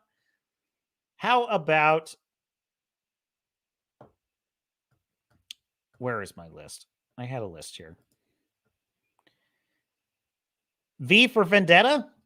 V for Vendetta, Natalie Portman's character is trained to become a revolutionary who is going to oppose the fascist government of the dystopian future Britain. You have Aliens in the 1980s with Ellen Ripley leading she's basically fighting both the aliens and she's fighting the corporate establishment that is trying to exploit people to use the aliens. How about The Book Thief? How about The Book Thief? About a girl who she's living in Nazi Germany and she eventually she opposes them by stealing books, even though the Nazis have banned all the books that she wants to read. How about The Handmaid's Tale, written in the 1980s? Okay. How about Braveheart? Braveheart, which is the main character might be William Wallace, but there happens to be another character in the film, which is the princess, who is fighting. She's quietly helping William Wallace fight Edward Longshanks of England, and she is literally fighting against him, and she defies him in the end of the film. How about Jojo Rabbit? Jojo Rabbit, directed by Taika Waititi, in which the boy's mother is literally involved in the resistance to Hitler's Germany. How about the John Adams miniseries on HBO, which is an excellent miniseries in which Abigail Adams is a prominent character, as she was in history, helping John Adams in a partnership organize the resistance to the British. That would be your folk, Star Fury. So there you go. I just thought I would point that out. Rachel says, do I like The Simpsons? I like The Simpsons. However, I feel it's a little past its time. I don't. It's just been going for so long. I mean, there's episodes I like. I'm kind of this way with Family Guy. I like Family Guy, but it's kind of hit or miss these days. So, anywho, and Rachel's had enough. And goodbye. All right, goodbye. And there she goes. There she goes. Thanks for stopping by, Rachel. Nice to see you. Nice to see you. Hey, Fu Man Blue, want to hear something cool? Welcome anytime, Rachel. Just don't spam the chat. That's all. So I've been watching Stargate. I've been watching some Stargate. What do you think? Do you think maybe it's time for a little Stargate talk? There you go. Would that make you happy? So what is the most recent episode I watched? I watched a couple of episodes. So they're actually the coolest creature feature episode of Stargate so far. Absolutely was this season 2 one I just watched. Pulling up the IMDb here. Stargate SG1. It's the episode where they go to a planet and it's pretty much every episode starts with they go to a planet. Anyway, they go to a planet that is abandoned. It's like this city, and it's a very modern city. There's no one there. And like, where'd all the people go? And then suddenly a pretty damn terrifying bug comes out of nowhere and attacks them. And it was something right out of that movie, The Mist, which is one of my favorite horror movies. I even kind of think that film, I'm talking about the Thomas Jane movie with The Mist, where they're locked in the grocery store, and it's based on the Stephen King novel of the same name. It's like one of my favorite horror films ever. It's such a good, that's almost kind of a monster surrounding the house kind of story, which is fucking great. I might watch it. You know what? I might watch that movie again tonight. I love it so much. I could watch it any day of the week. But there's like this bug in the mist that's like, it's about yay big with a giant stinger, and it stings you and you're poisoned, you're dead. Well, I think they got that idea from this episode of Stargate, because you get these freaking giant insects, and one of them stings Teal'c, and they take him back through the Stargate. It's terrifying as hell. And they have to, he's in bad shape. He's in really bad shape. And something starts to happen. He starts to transform. It's a freaking great episode for like body horror. I mean, it's a toe curler. I'm trying to see if I can find the episode. So Lion and Judy need Bane. The episode is called Bane. Okay, yeah. The giant insect, the venom stings Teal'c. And so he's in super bad shape. Get Fu Man Blues. Let me wipe off the Cheeto dust. Yes. Oh, The Mist is so good. It's so good. I just love that movie. I love the creatures. I just thought the ecosystem of the creatures was super interesting in that film. I loved the kind of claustrophobia. And this episode of SG1 kind of had those vibes. So here's what I liked about it. So Teal'c, he runs away. He's like a wild man. And I thought what was going to happen is he was going to turn into like a single organism. And they basically have to track down Teal'c before he transforms into something. And they did such a good slow roll in this episode, because he finds his way to an urban area, and he's kind of walking through the streets, and some punks kind of stop him. That's always fun. Fish out of water, you know, he kind of interacts with them, and he has this really odd way of interacting with them. It's super cool to see him kind of interacting with normal people. And then he winds up holing up in this warehouse, and this little girl, she kind of takes an interest in him, starts bringing him food and stuff like that. And he's like afraid to see anyone. And it turns out that his DNA is being corrupted and turned into these insects. And what he's turning into is a literal egg sac. Okay. And what's going to happen is all of his body mass is going to be converted into more of these insects. And then they're going to burst out of this giant human-sized egg sac. And then they're going to go sting a bunch of other people. And then those people are going to, it's fucking horrifying. Okay. It's horrifying. And they predict that the exponential growth of this insect infestation will take over the whole world in a matter of months. And I thought, now that's a pretty damn good post-apocalyptic story. And then that got me thinking. Because I'm like, you know, every fourth time they go through that Stargate, they come back and they nearly wipe out Earth. Okay. This is kind of a problem. It reminds me of that great line in Star Trek Picard season 3 when Picard and Riker, they're in the turbo lift with the captain of the Titan. Oh, God, I swear to God, my memory is for shit anymore, and I don't even know why. But the hell was his name? I can't remember what his name was. He's like one of my... Shaw, that's right, Captain Shaw. So they're in the turbo lift with Captain Shaw, and he's talking about all their misadventures, you know, like when they hot dropped the Enterprise D saucer section onto Viridian 3 and all this stuff. He's like, yeah, when it comes to saving the galaxy, you guys have a real chicken or the egg thing going on. And I'm thinking, dude, that is exactly the same problem with SG-1. They go to a planet. Oh, no, we brought back a virus. It's going to wipe out the whole world in 3 months.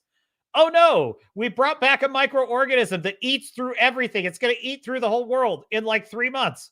Oh, no, we brought back an infected crew member that's going to hatch into 1,000 of these insects. They're going to take over the world in about 3 months. It's like, yeah, well, you know what? I'm beginning to wonder what the cost-benefit analysis of going through this Stargate is these days. I'm just saying. So anyway, so there's that. But they always manage to work their way out of it, which I appreciate. I'll tell you something. It's a good thing that in season 1, we had that invasion by the Goa'uld, because if we did not have that in that season 1, we would have to conclude that the best option is to destroy that Stargate, bruh. Like that Stargate has got to go, because it is much more of a liability than an asset, except we know because of that 2-episode arc in season 1, we know that if those gold starships show up on our door, and they could at any time, and we have no way of knowing when or where they'll, when exactly they'll arrive, we're done. And I'll tell you, that was really well done, those 2 episodes, because I love how they used, now this is multiverse used well, by the way. They used Daniel slipping into an alternate reality and witnessing the doom of Earth and witnessing all of our technology failing. Nothing we do works, and the Goa'uld are able to wipe out our entire civilization in a matter of days. That was all really brilliant, because the fact that Daniel witnessed that, and then we have to see them almost have it happen again anyway, was pretty great as well. And we know that they're out there, just like Star Fury. Star Fury's out there. You never know when or where he'll strike. And so it is with the Goa'uld. We never know when or where they'll strike.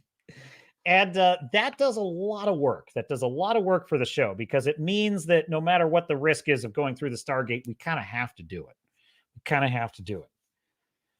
So, it was a pretty good episode, pretty good resolution. And, I will say it is, you can tell this is a show from 30 years ago, because the presentation of the military, this is like the most optimistic view of the military I think I've seen in a long time. They're like, although I am now watching an episode in which they are trying to mine this valuable resource, this valuable alien metal from this planet that is now home to the descendants of Native Americans.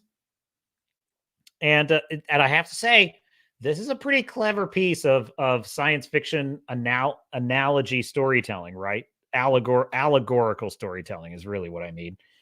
Because they need to get this metal, and the Native Americans on the other side of the Stargate are saying, no, you can't have it, because our spirits say you can't have it. And so they, well, come over to Earth and let us just show you that we have better mining techniques that are less destructive, because they say your mining techniques are violent, they're destructive, we don't like it.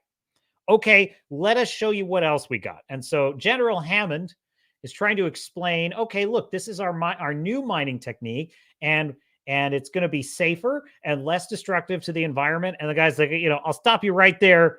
No, this isn't going to work for us. This is still too destructive. And General Hammond's like, but we replant the trees and we rebuild the mountain and we put everything back to the way it was before we were mining. And he's like, no, you just can't have it. And General Hammond's like, okay, say, Daniel, wink, wink, why don't you take our guest on the rest of the tour? And Daniel's like, oh, okay. And so Daniel takes, he takes the Native American character over on the rest of his tour of the base. And then General Hammond immediately proceeds to say, okay, how are we going to get this stuff? And it's like, oh no, here we go again. Now here's kind of what I like about this, right? The SG team meets the Native Americans and they sit down with them. And there's very much an air of, we are definitely not going to repeat the mistakes of the past. We are most definitely not going to conquer and relocate and, basically do what was done to the Native Americans. And so they're being like super diplomatic. They're like, okay, we'll do this the right way this time. Now, as I was watching this, do you know what occurred to me? What occurred to me is this is actually not as far removed as you would think from how relations originally did begin with American colonists settling in the early days, in the 16 and early 1700s. There actually were a lot of efforts to make fair treaties with Native Americans. There were efforts to establish trade routes. There were attempts to reach peaceful cultural understanding. And I guarantee you, now probably not all, definitely not always, but there definitely were times, such as in the case of William Penn, who founded Pennsylvania. William Penn, he founded the city of Philadelphia with the idea that it would not steal anything from Native Americans. It was all going to be done on the level with fair and reasonable treaties, and that he wanted a peaceful coexistence between colonists and Native Americans. And Pennsylvania, it was settled by Quakers, and they were very serious about that. So there were good intentions on the part of colonists, and they did land and often try and establish. But then, folks, shit happened. Okay, what they could not have predicted was that diseases born of animal husbandry from Europe were simply diseases that Native Americans had no natural defenses against because they did not have a culture with lots of animal husbandry involved, and so naturally, these diseases just were absolutely devastating. And it was the colonists weren't trying to do it. They weren't trying to give them diseases, but they did. And it wiped out their populations and it created a power imbalance. It created a massive power imbalance. And it created desperation as well. And so naturally, and of course, there was the technological difference as well. But one group of settlers would establish peaceful relations, and then another group of settlers would violate the treaty and settle in an area anyway. The Native Americans would get mad, and they'd blame all of them, and then it would start a war, and then the colonists would fight back, and the whole thing would spiral out of control. And next thing you know, we have the history that we know. Most people think it was like this. Colonists landed on the shores of America, immediately proceeded to genocide, and the rest is history. That's basically the way modern young people think it happened. And it's like, it's not even close. So as I'm watching this episode of SG-1, I'm struck by the fact that, like, here's a modern writer saying this is what it would look like if colonists did it the right way. And I'm thinking, no, this is the way they did it. It didn't work out. But then I was pleasantly surprised when the very same, like, descent into hell paved with good intentions starts playing out.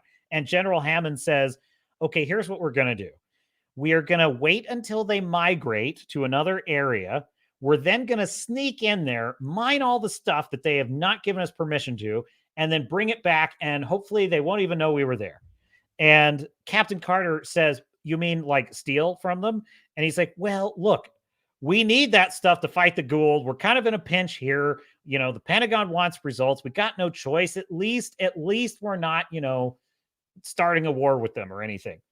And they're like, dude, we're doing the same thing. We're doing it all over again. And I've thought, now this is pretty brilliant because it just goes to show you how history is not as simple as we like to think it is. It's not as simple as a bunch of colonists came over and just decided to wipe out all the Native Americans. That's not how it went.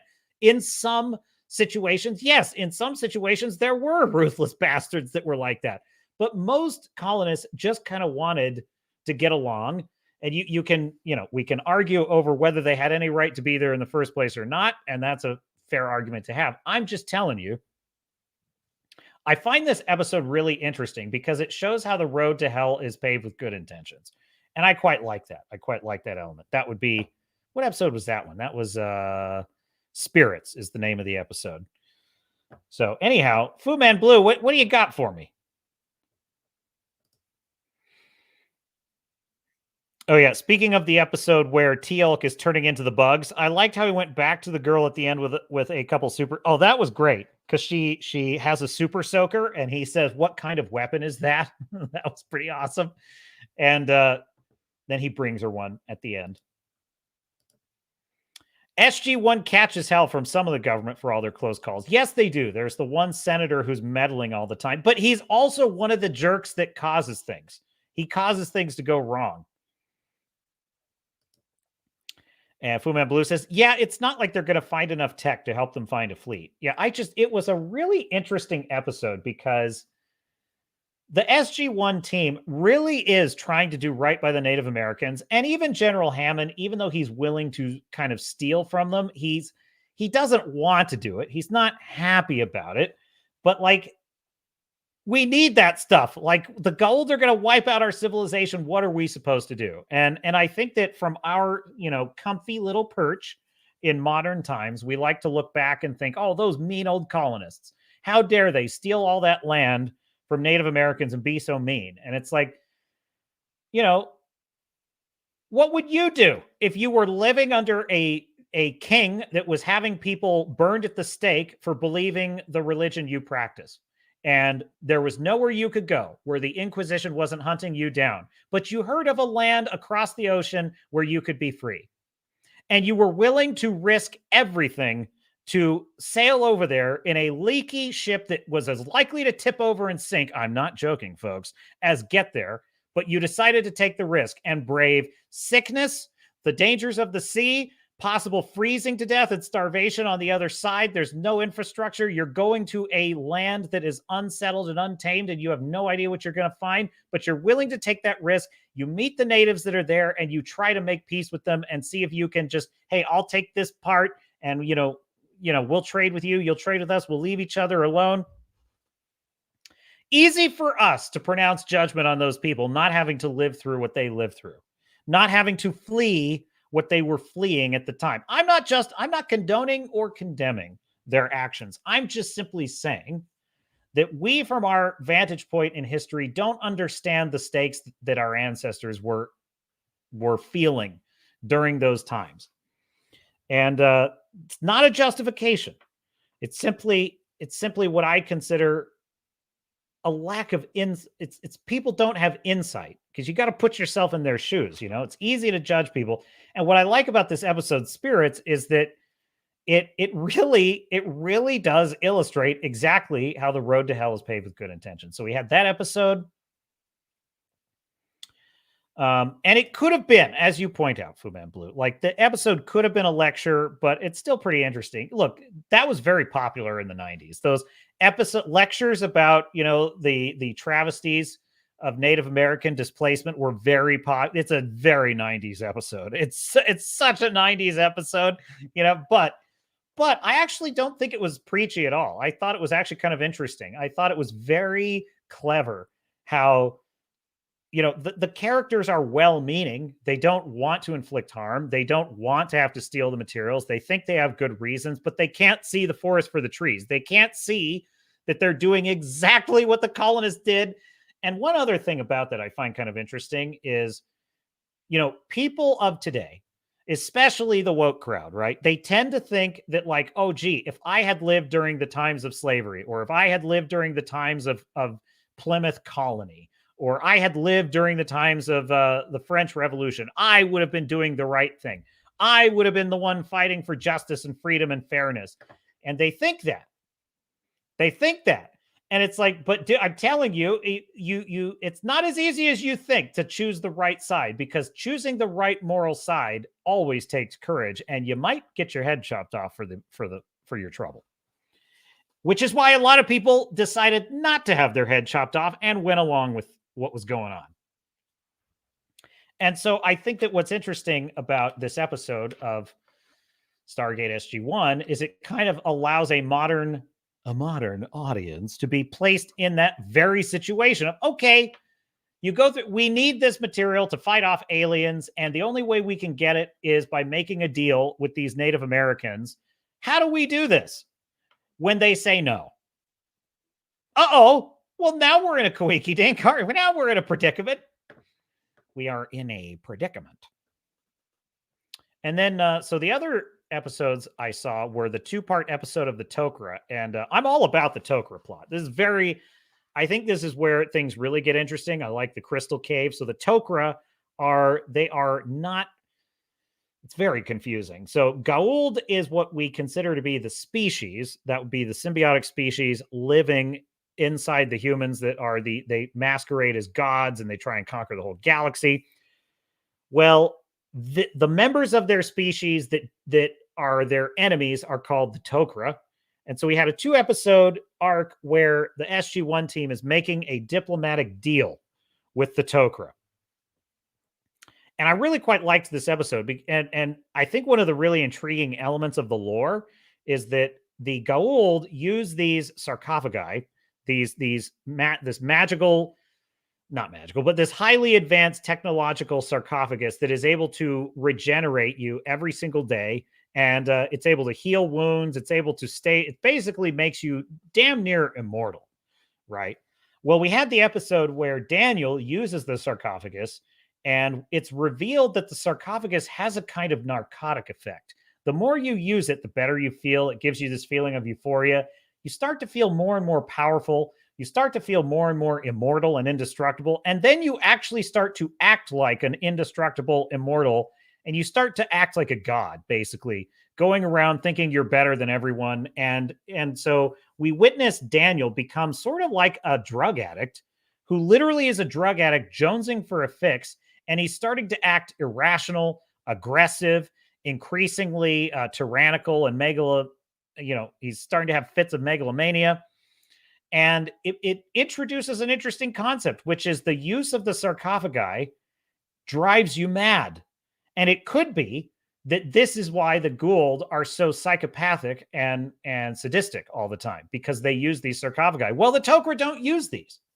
So the Tok'ra refuse to use the sarcophagi, I believe, for basically that exact reason. They think that the sarcophagus is what makes the Goa'uld so evil. So they oppose the use of the sarcophagi. They oppose the Goa'uld. They are rebels, and they live in hiding. And what's really interesting is the trade-off is they don't have the long life that the Goa'uld have. So they don't get to live for centuries and centuries and centuries, because they can only get a host if the host is willing, because they won't take a host by force. So super cool, really good episode. I like the Tok'ra because now we have kind of a new chess piece on the board to play with. So it's pretty good. It's pretty interesting. And next episode, Touchstone, I think you guys said a really good episode was 1969. So I'm going to check that one out pretty soon. We'll check out 1969. 4 episodes, Fu Man Blue. Do you have any questions for the captain? You have the floor, sir. Happy birthday, Fu Man Blue. Of course. Where are my manners? Happy birthday, Fu Man Blue. Happy birthday. Oh, this is the one where Jacob meets Selmac, right? Are you talking about the Tok'ra episode? And I almost forgot. Fu Man Blue on the Rumble side with a $5 Rumble. Thank you, Fu Man Blue. Very generous, sir. It says, thanks for the SG1 talk. It warms my heart to hear someone experiencing it for the first time. I tell you, you know what is absolutely the experience for me of that is when I get someone new to watch Battlestar Galactica. It's like the best thing ever. I'm like, oh, wait till you see the episode Hand of God. It's so good. Oh, wait till you see the episode Blood on the Scales. I just, I'm always I enjoy when I can get someone to watch Battlestar Galactica because it's one of the best series of all time. Oh, okay. Did I misread that? It's not really your birthday. Oh, you said, is it my birthday? Okay. Tom, you threw me off. That's Tom's fault. Tom, that's your fault. But whatever. Happy unbirthday. Happy unbirthday. And it was Carter's first mission. Yeah, that was pretty cool. It's like Carter's first time at the helm. I like storylines like that. I always find those fun. And I think that that's one of the things that, so much of like the new MCU and, DC and all these movies, they're written by people that all they can write is like CW teenage melodrama. And that has its place. Don't misunderstand.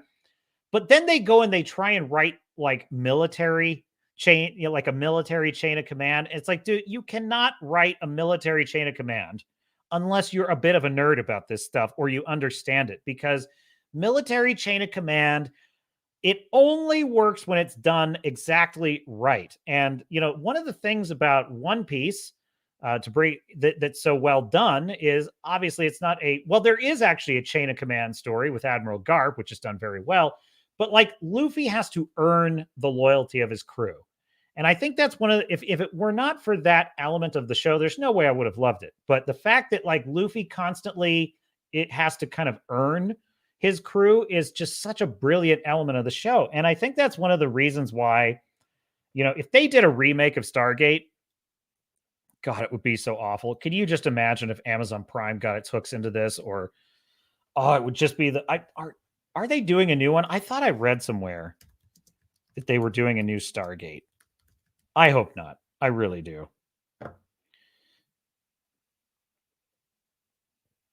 Oh, boy. Bounding Into Comics has a story. When was this? This was from August.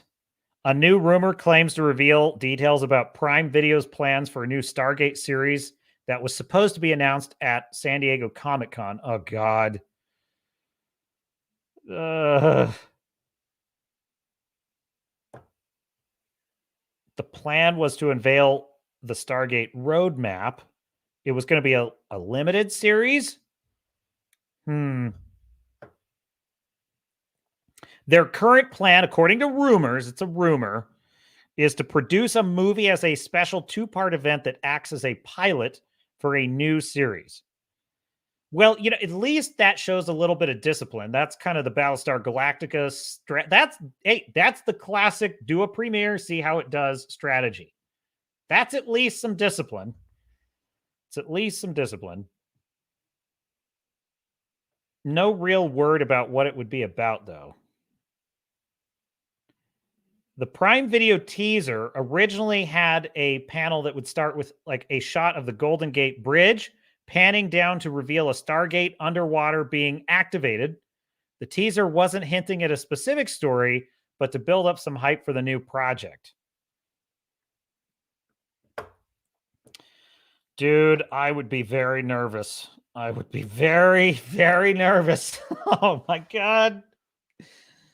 Please have someone write this that understands a military chain of command, because like Carter going off on her first mission is a cool thing. That's a cool thing. Like, how's she going to do? So anyhow, awesome. Anything else that you want me to cover on that, Fu Man Blue? I thought I really liked the plot arc with Sam and her father. So Sam Carter, her father is dying. Was he in the Air Force or was he in another branch of the military? I forget. But he's basically a high-ranking military. So she's followed in her father's footsteps, and he's dying of cancer, and he's trying like hell to pull strings to get her into NASA because that was her big dream before she was part of the Stargate project. And she's like, Dad, I'm not that interested in going to NASA anymore. And he's like, and he's like, I know you're working on something cool and you can't tell me about it, but like, seriously, this is NASA. This is space. We're talking about. And she's like, no, it's still, my job's better. And she can't tell him why. And he can't even guess. He doesn't believe her. He thinks that she's sabotaging herself. So it's this real pickle. And so he's dying. And there's a really great scene where he's literally on his deathbed. He's dying of cancer. Sam Carter is off on this mission with the Tok'ra. General Hammond is sitting at his bedside, and he says, and Sam's father says, "Hey, I'm going to my grave. I know it's a breach of protocol. Can you just tell me what my daughter's working on? Can you just tell me? I'm going to die anyway." And they're friends too, which is the other element of it. And General Hammond, you can see on his face, there's a moment of temptation. And I honestly was thinking, even myself, I was thinking, what's the harm? But then in the very next second, I'm like, dude, you can't. Because if it's something like that, if you tell him maybe he's high on morphine and he blabs something to the wrong person, that would be a court-martial. That's basically pretty much treason if that gets out. So it's like, so you can see the tight spot that General Hammond is in, which is, when you understand like military structure, you understand these kinds of things, which is what these modern Disney writers don't understand, which is why all of their character stories about leadership and mentorship are so awful. And General Hammond says, no, I can't tell you. You don't have clearance. I'm sorry. It breaks my heart to tell you I can't. But then it turns out that the Tok'ra need a new host, and the SG team won't give them one, which is leading to distrust. And like, we don't trust you then. And they say, well, how about this? We got a guy dying of cancer. You said that the Tok'ra symbiote can cure most human diseases. If he's willing, how about that? And so there's a whole plot arc of where Sam gets to bring her father through the Stargate. He gets to join with a Tok'ra. It's pretty awesome. And I love storylines like that. This is one of the reasons I used to love superhero stories of characters with secret identities like Bruce Wayne, Peter Parker. There was it was sometimes great. There was a show that wasn't bad called Alias. And that one had a lot of that going on, the kind of dual identity thing. And it's always fun in that kind of a story when a character gets brought in. Like when a civilian, let's just call him a civilian for the for lack of a better term, when they get brought in on the secret, that's always super fun in storytelling. And so I really quite liked seeing Sam Carter get to reveal to her dad, which, by the way, that was a 2-episode arc. And actually, that might have been a 3-episode arc, because I think they introduced her dad in the episode even before the Tok'ra episode, I think. Maybe? I think so. Yeah.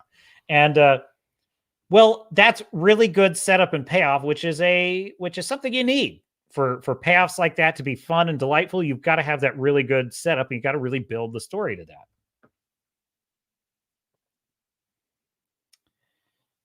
So yes, that was a pretty good scene with the dying host. I really did like, they gave the proper weight to what it means to actually join with this symbiote and like merge consciousness and the lifelong commitment that is. Like, if there's one reason why a lot of these modern shows are so bad, it's that they're not giving the proper weight to things. They're not giving the proper weight to the, take Sabine suddenly discovering Force ability. The problem with that is not that Sabine has the Force. The problem with it is that they did not give it the proper weight in the storyline. It should have been a major element of her entire dramatic arc. She spends the whole season dealing with this issue. There should have been nuance and complexity to her training. There should have been lessons she had to learn.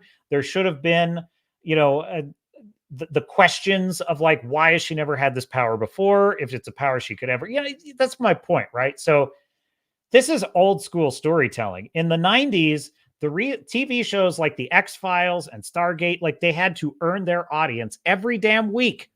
Every damn week they had to earn their audience. And also in the early 2000s, quite frankly. It's a lost art, this kind of storytelling.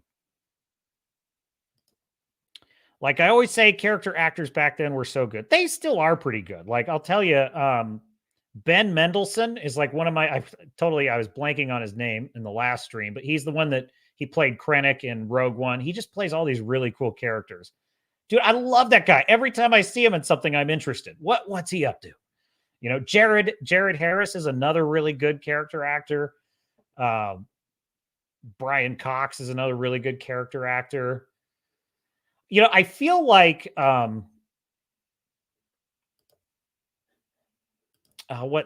is this? Jonathan Majors. I feel like Jonathan Majors could be a really good character actor. I think the problem is he's got it in his head that he's a character actor and he's overacting character acting. That scene where he's tap dancing in Loki, it's like, it's so cringe, man. I'm like, dude, this is a guy that the thing about a character actor, like let's take Christopher Walken, for example. Or Steve Buscemi, right? These are guys that are just doing their thing. They are character actors, but that's our term for what they're doing. Us as an audience look at them and they say, look at that kind of odd drawl performance that they're doing. Isn't that interesting?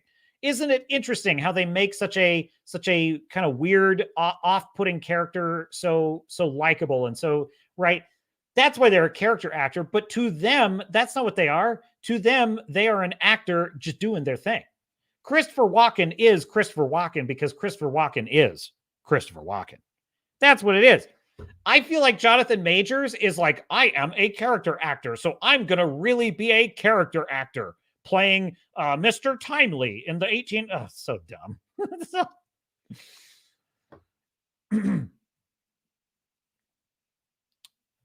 Yeah, imagine if all of our terminally ill people could just join with a Tok'ra and live for 100 years. That would be cool. Would you take that deal, Fu Man? Will you take that deal? I don't know if I would take that deal. That'd be a trip. You'd be giving up half your identity. Like Az was saying about the latest game he's playing, there was no reaction from the hero when she would walk into a shit show of a room. Which game is that? I'm curious. Yes, Mendelsohn, awesome. Back in the aughts, used to call Brian Cox the guy that was in everything, and people knew what I meant. Yeah, and now it's Ben Mendelsohn. You know who it is right now? It's Clancy Brown. Clancy, it's that Cartman trope. Put a chick in it, make her gay. Put Clancy Brown in it. That's the other thing. Put Clancy Brown in it. That's the other one. What was the game? I think you said the game is some guy's name. Is it Alan Wake? Is that the game? I'm totally just pulling that out of thin air. I've heard that going around, that Alan Wake. So I'm guessing. That is if I got that right, that's a shot in the dark right there. But that would be my guess if I had to say. So there you go. And I think the only thing I didn't cover in the stack of stuff was Gen V. Gen V. Dude, this show continues to surprise me. It really does, because I didn't think I would like this show. Do you know what I just realized? There we go. There we go.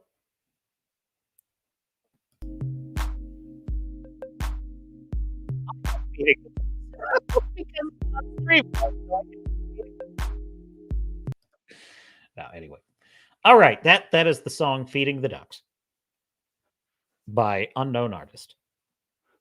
Comes standard with StreamYard subscription.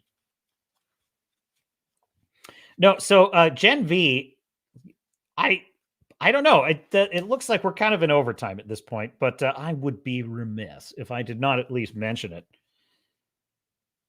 It all depends on how the season shakes out, whether I'm going to ultimately decide if I really liked this or not, because I think I need to see the ending to know if they were ever going somewhere with it. But I got to say, it's pretty good. It's pretty good. You got to watch episode 7, and I don't want to spoil it for you, so I'm not going to spoil it. All I will tell you is shit goes down. Okay. Shit goes down. And it doesn't unfold the way you think it is. It doesn't unfold the way you think it's going to go. And there's a little bit of crossover in this episode with the main kind of boys storyline in a pretty significant way. I'm trying to think of what I want to say that won't spoil anything for you. I will say, what continues to impress me about the show, okay, is that these characters are constantly put in difficult moral predicaments where they have to decide where their loyalties lie. And it's not always clear what they're going to choose. And so the character that does the mind control, which is Kate, she has a really important choice in this episode, right? She goes to Dean Shetty's house, and her job is to trap Shetty. Because the students want to trap Shetty because she's the one that's been running this whole virus program under the school and the woods and all this that she's been up to. And so they want to trap her. So this is why Kate is laying in wait at her house. Now, when Shetty actually shows up, Shetty is in the beginning of the episode, so I'm not going to spoil what happens. But she basically puts Kate on the spot because she makes her case for why Kate should be on her side. And it's pretty damn good. It's pretty damn good. And they cut away, and it is not at all clear what decision the character is going to make. Like, genuinely. Because usually when shows do this, you're like, I know what's going to happen. This time, I'm like, I don't know what's going to happen here. And kind of either way it could go was pretty interesting, I thought. And it went the way it went, and it was pretty great. It was pretty great. But I will just say that, like, I love how even the characters that are sort of odious and despicable they're interesting, and they have moral complexity, and they really reveal more of what Shetty is up to. And it's dynamite. It's freaking awesome. I really, really like Dean Shetty's motivations. I like her character arc. It makes a lot of sense. It calls back to events in the main boys story. So this is a callback that's done brilliantly. This is a callback that's not just member berries. Remember when this happened in the boys? It's like, no, this is a callback that's like, these are real world consequences of something that happened in the boys' main story. So it's great. It's really good. And the show seems to, I know this is odd to say, the show seems to understand what it is. The show seems to understand that it is not a giant epic superhero battle story.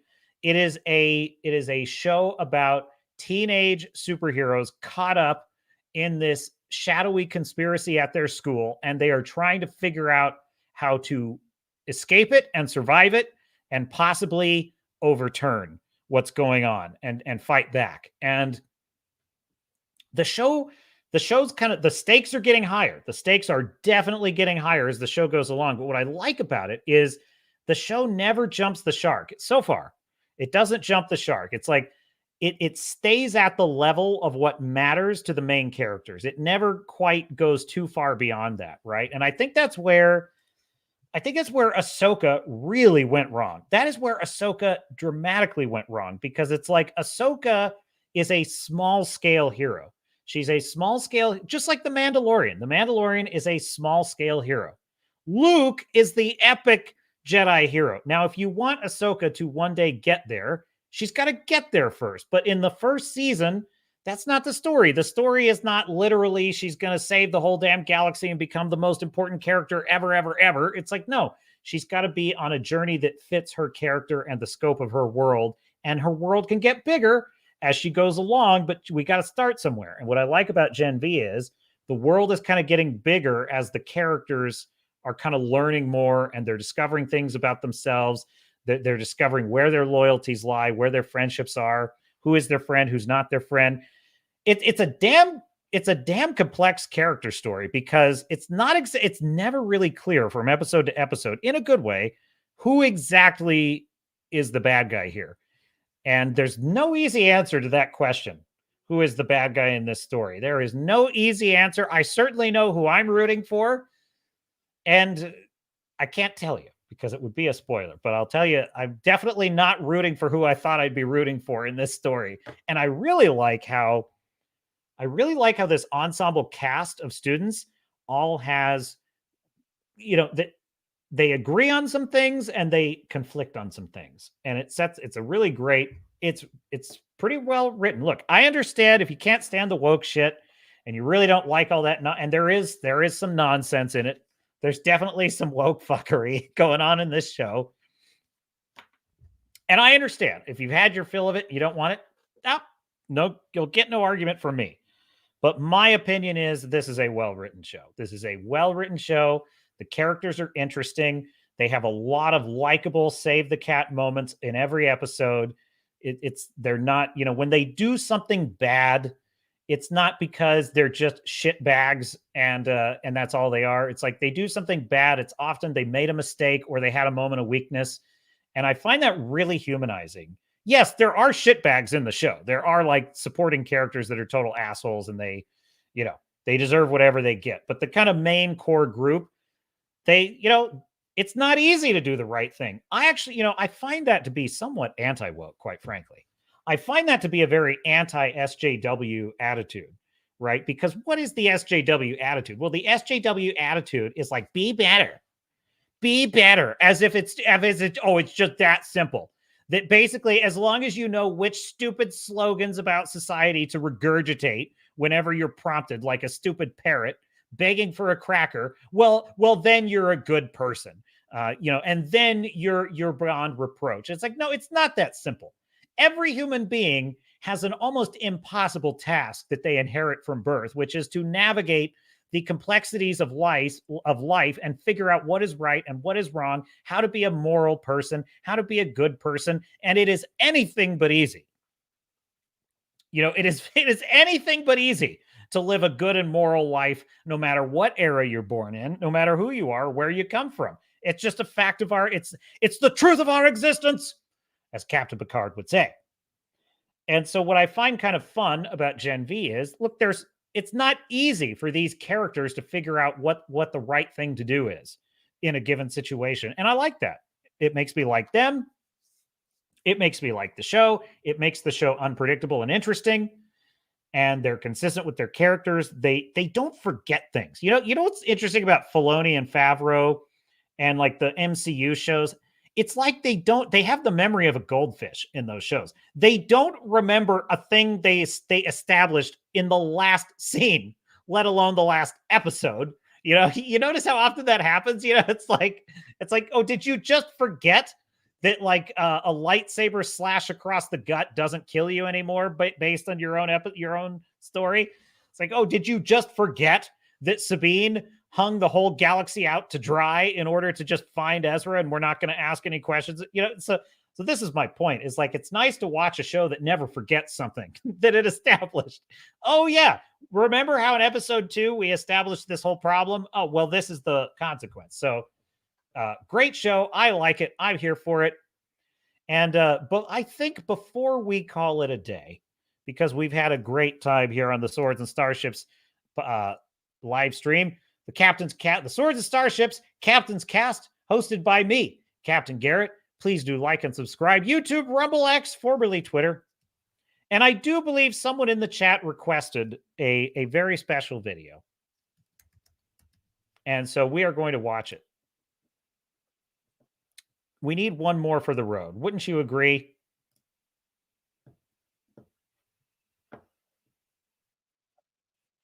Get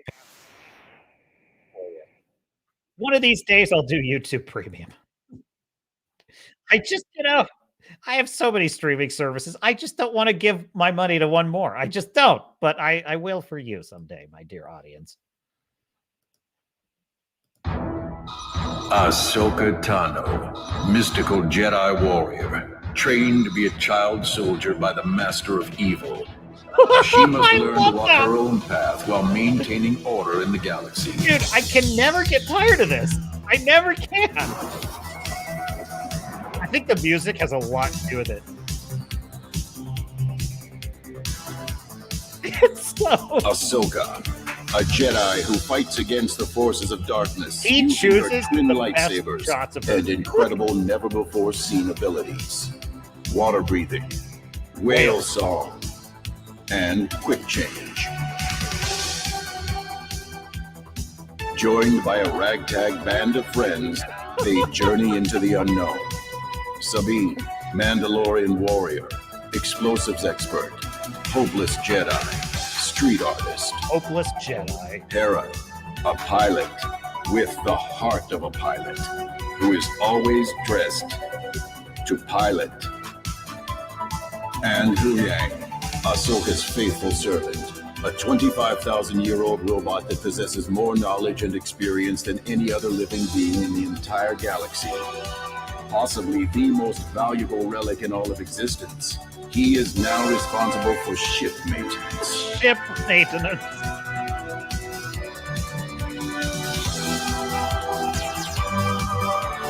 Oh, I think that's my favorite part right there.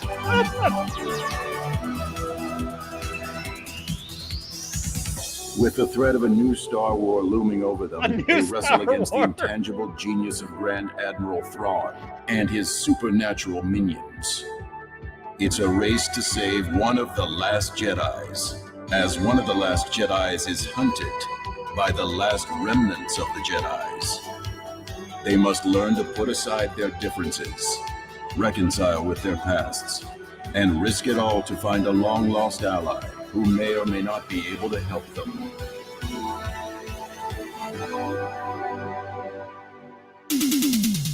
But hope always remains in Ahsoka.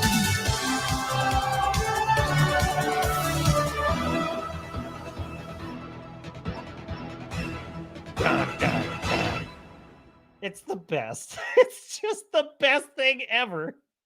Dude, like I love, he's so good at, he takes those shots and he does what they used to do in the 80s with those kind of quick zooms, you know, and to make it look more, because look, in the 80s, they did not have, CGI, and they didn't have all these giant budgets. Like, the effects were practical. They were practical effects. If you wanted to see something explode on Miami Vice, something had to explode. That's how it was. It was expensive to do a shot like that.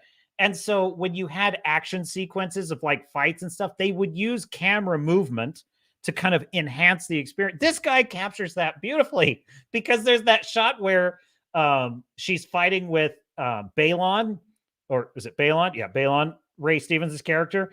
And he does the kind of quick zoom in. He does the quick zoom in because, oh, look, it's exciting. We're leaning in to see it because it's so cool. It's so good. And I love how he uses the shot where she slaps the head of the robot as if that would do anything.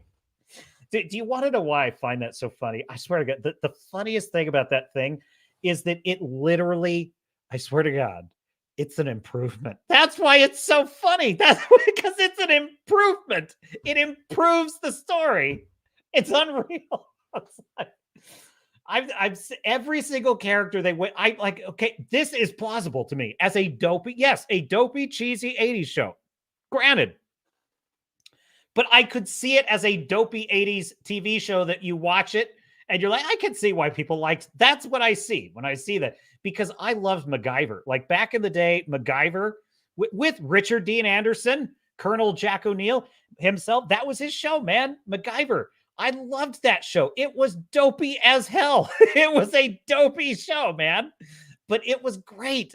It was always so fun to watch MacGyver like figure out how he could like build something out of like, duct tape and a paper clip that would help him escape a situation. Like one of my favorite episodes of MacGyver was he's in a grocery store and a robber comes in and sticks a gun in the face of the cashier and is robbing the place. Well, what's a MacGyver to do? Well, he's in a grocery store. He might as well be in an arsenal because he has everything he needs. He goes to the aisles and he gets like bug spray and he builds this little exploding, mace bomb essentially that explodes in the criminal's face because it's the only way to get out of the grocery store. He's got to stop the criminal. It's great. It's great, man. It's cheesy as hell. So yes, that's why I see that Ahsoka thing and I'm like, dude, this could work. This could absolutely work.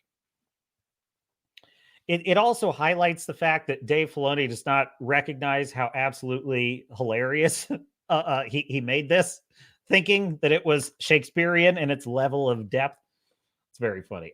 Dude, that one plot point about Hu Yang having all this knowledge and this 25,000 years of history assigned to ship maintenance, that might be the most devastating thing in that whole thing, because it's like, how could you possibly miss that? Like, how could you not see that as a giant plot hole?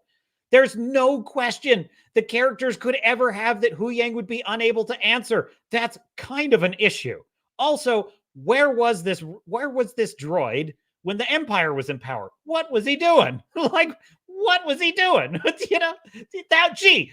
A robot with all this knowledge would have been awful useful when we were dealing with the Empire, wouldn't he? So there's so much of that show, and it's just funny how that clip just but I like how there's something sort of endearing about the idea that silly plot mistake is just the result of well-meaning 80s writers doing their best, but they're under a deadline. Like it's like, yeah, that's kind of dopey. They didn't really think about it, but look, we had to get a pilot made. Okay, we didn't have time to think about things like that. Like, there's just something kind of endearing about imagining how this came to be. Yeah, and it does. It looks like a Buck Rogers, dude. The part where he's like, the intangible genius of Admiral Thrawn and his supernatural minions. It's like the witches. The witches. Dude, right out of Buck Rogers. Just like a Ming the Merciless kind of thing.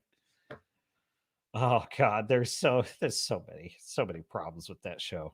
And we'll get into it. Season 2 is a bit rocky. You mean SG1? SG1? What? Season 2 of? Yes. Well, my dear sailors and starnuts, we had fun tonight. Did we not have fun? We had good times were had by all. Met some new chatters. Good to see everybody. But, all good things must come to an end. And so I say, I hope you are going to have a great week. Hope you're set up for a fun, awesome week.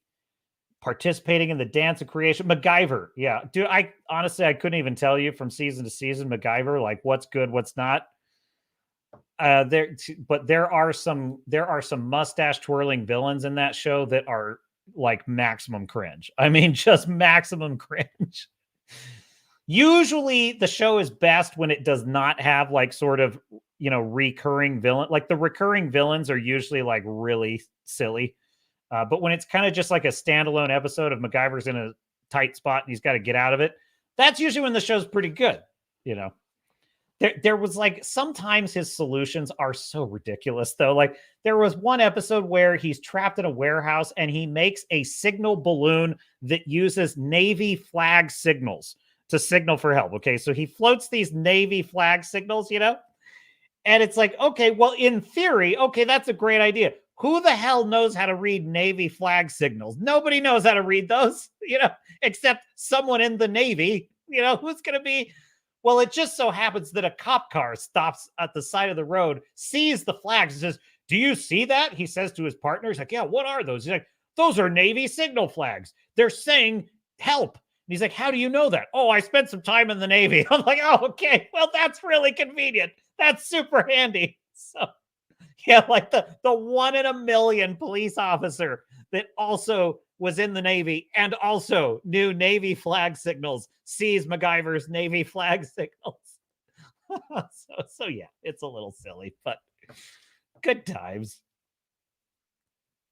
Hey, I'll tell you what though. I bet you those MacGyver writers, if they had the resources, the budget, and the time that Dave Filoni has, I bet you they could spin a damn good Star Wars yarn. I'm just a guess. I can't prove it one way or the other. Oh yeah, the flag, dude. There's a few of them, Fu Man Blue. There's a few of them. You're like, okay, but honestly, the greatest part about MacGyver though is you kind of just want to believe. It's like watching a magic trick. You don't want to believe it's not magic. You just want to see MacGyver do something cool. They straight up ripped off a short story called Line Engine versus the Ants. There's a classic old story about a guy who is out in Brazil and there's like this giant ant stampede that's coming down the mountain. And literally they're just these carnivorous ants that eat everything in their path. And the idea is if you're caught in their path, they're just going to strip you to the bones. Super creepy idea. There's a MacGyver episode that just flat ripped off that story, just flat ripped it off and just put MacGyver in the role of, the character, the farmer in the story that's trying to survive the ant colony. It's pretty interesting, but fun episode though. Scared the shit out of me when I was a kid. Dude, shit like that really got, when I was a kid, like the idea of like ants that will eat your flesh. Oh my God. No way. No way. I don't know. Do not want. No me gusta. No me gusta. Put a tick in it, make her gay. Fuck Indiana Jones, put a tick in it and make her name it gay. Thank you, Kathleen. And with on that note, well, my dear sailors and Starnauts, it was good seeing you on a Sunday night. Thanks for spending some time with the captain here on the Captain's Cast. There are videos incoming, I promise. We're working on getting this. We're going to ramp up this channel. So stick with me. We will get there. We will get there. So anyway, good seeing you. Have a great week. Participate in the dance of creation. And Fu Man Blue, and make her lame. Make her lame. I want it super extra lame. Super extra lame. Check out the Panderverse. Friday nights at Freddy's. You can 5 nights at Freddy's. Friday nights at Freddy's. You can skip Freddy's. It's I believe me, gives me no pleasure to report. And so this is Captain Garrett saying, until next we meet, my dear sailors and Starnauts, I will see you out there.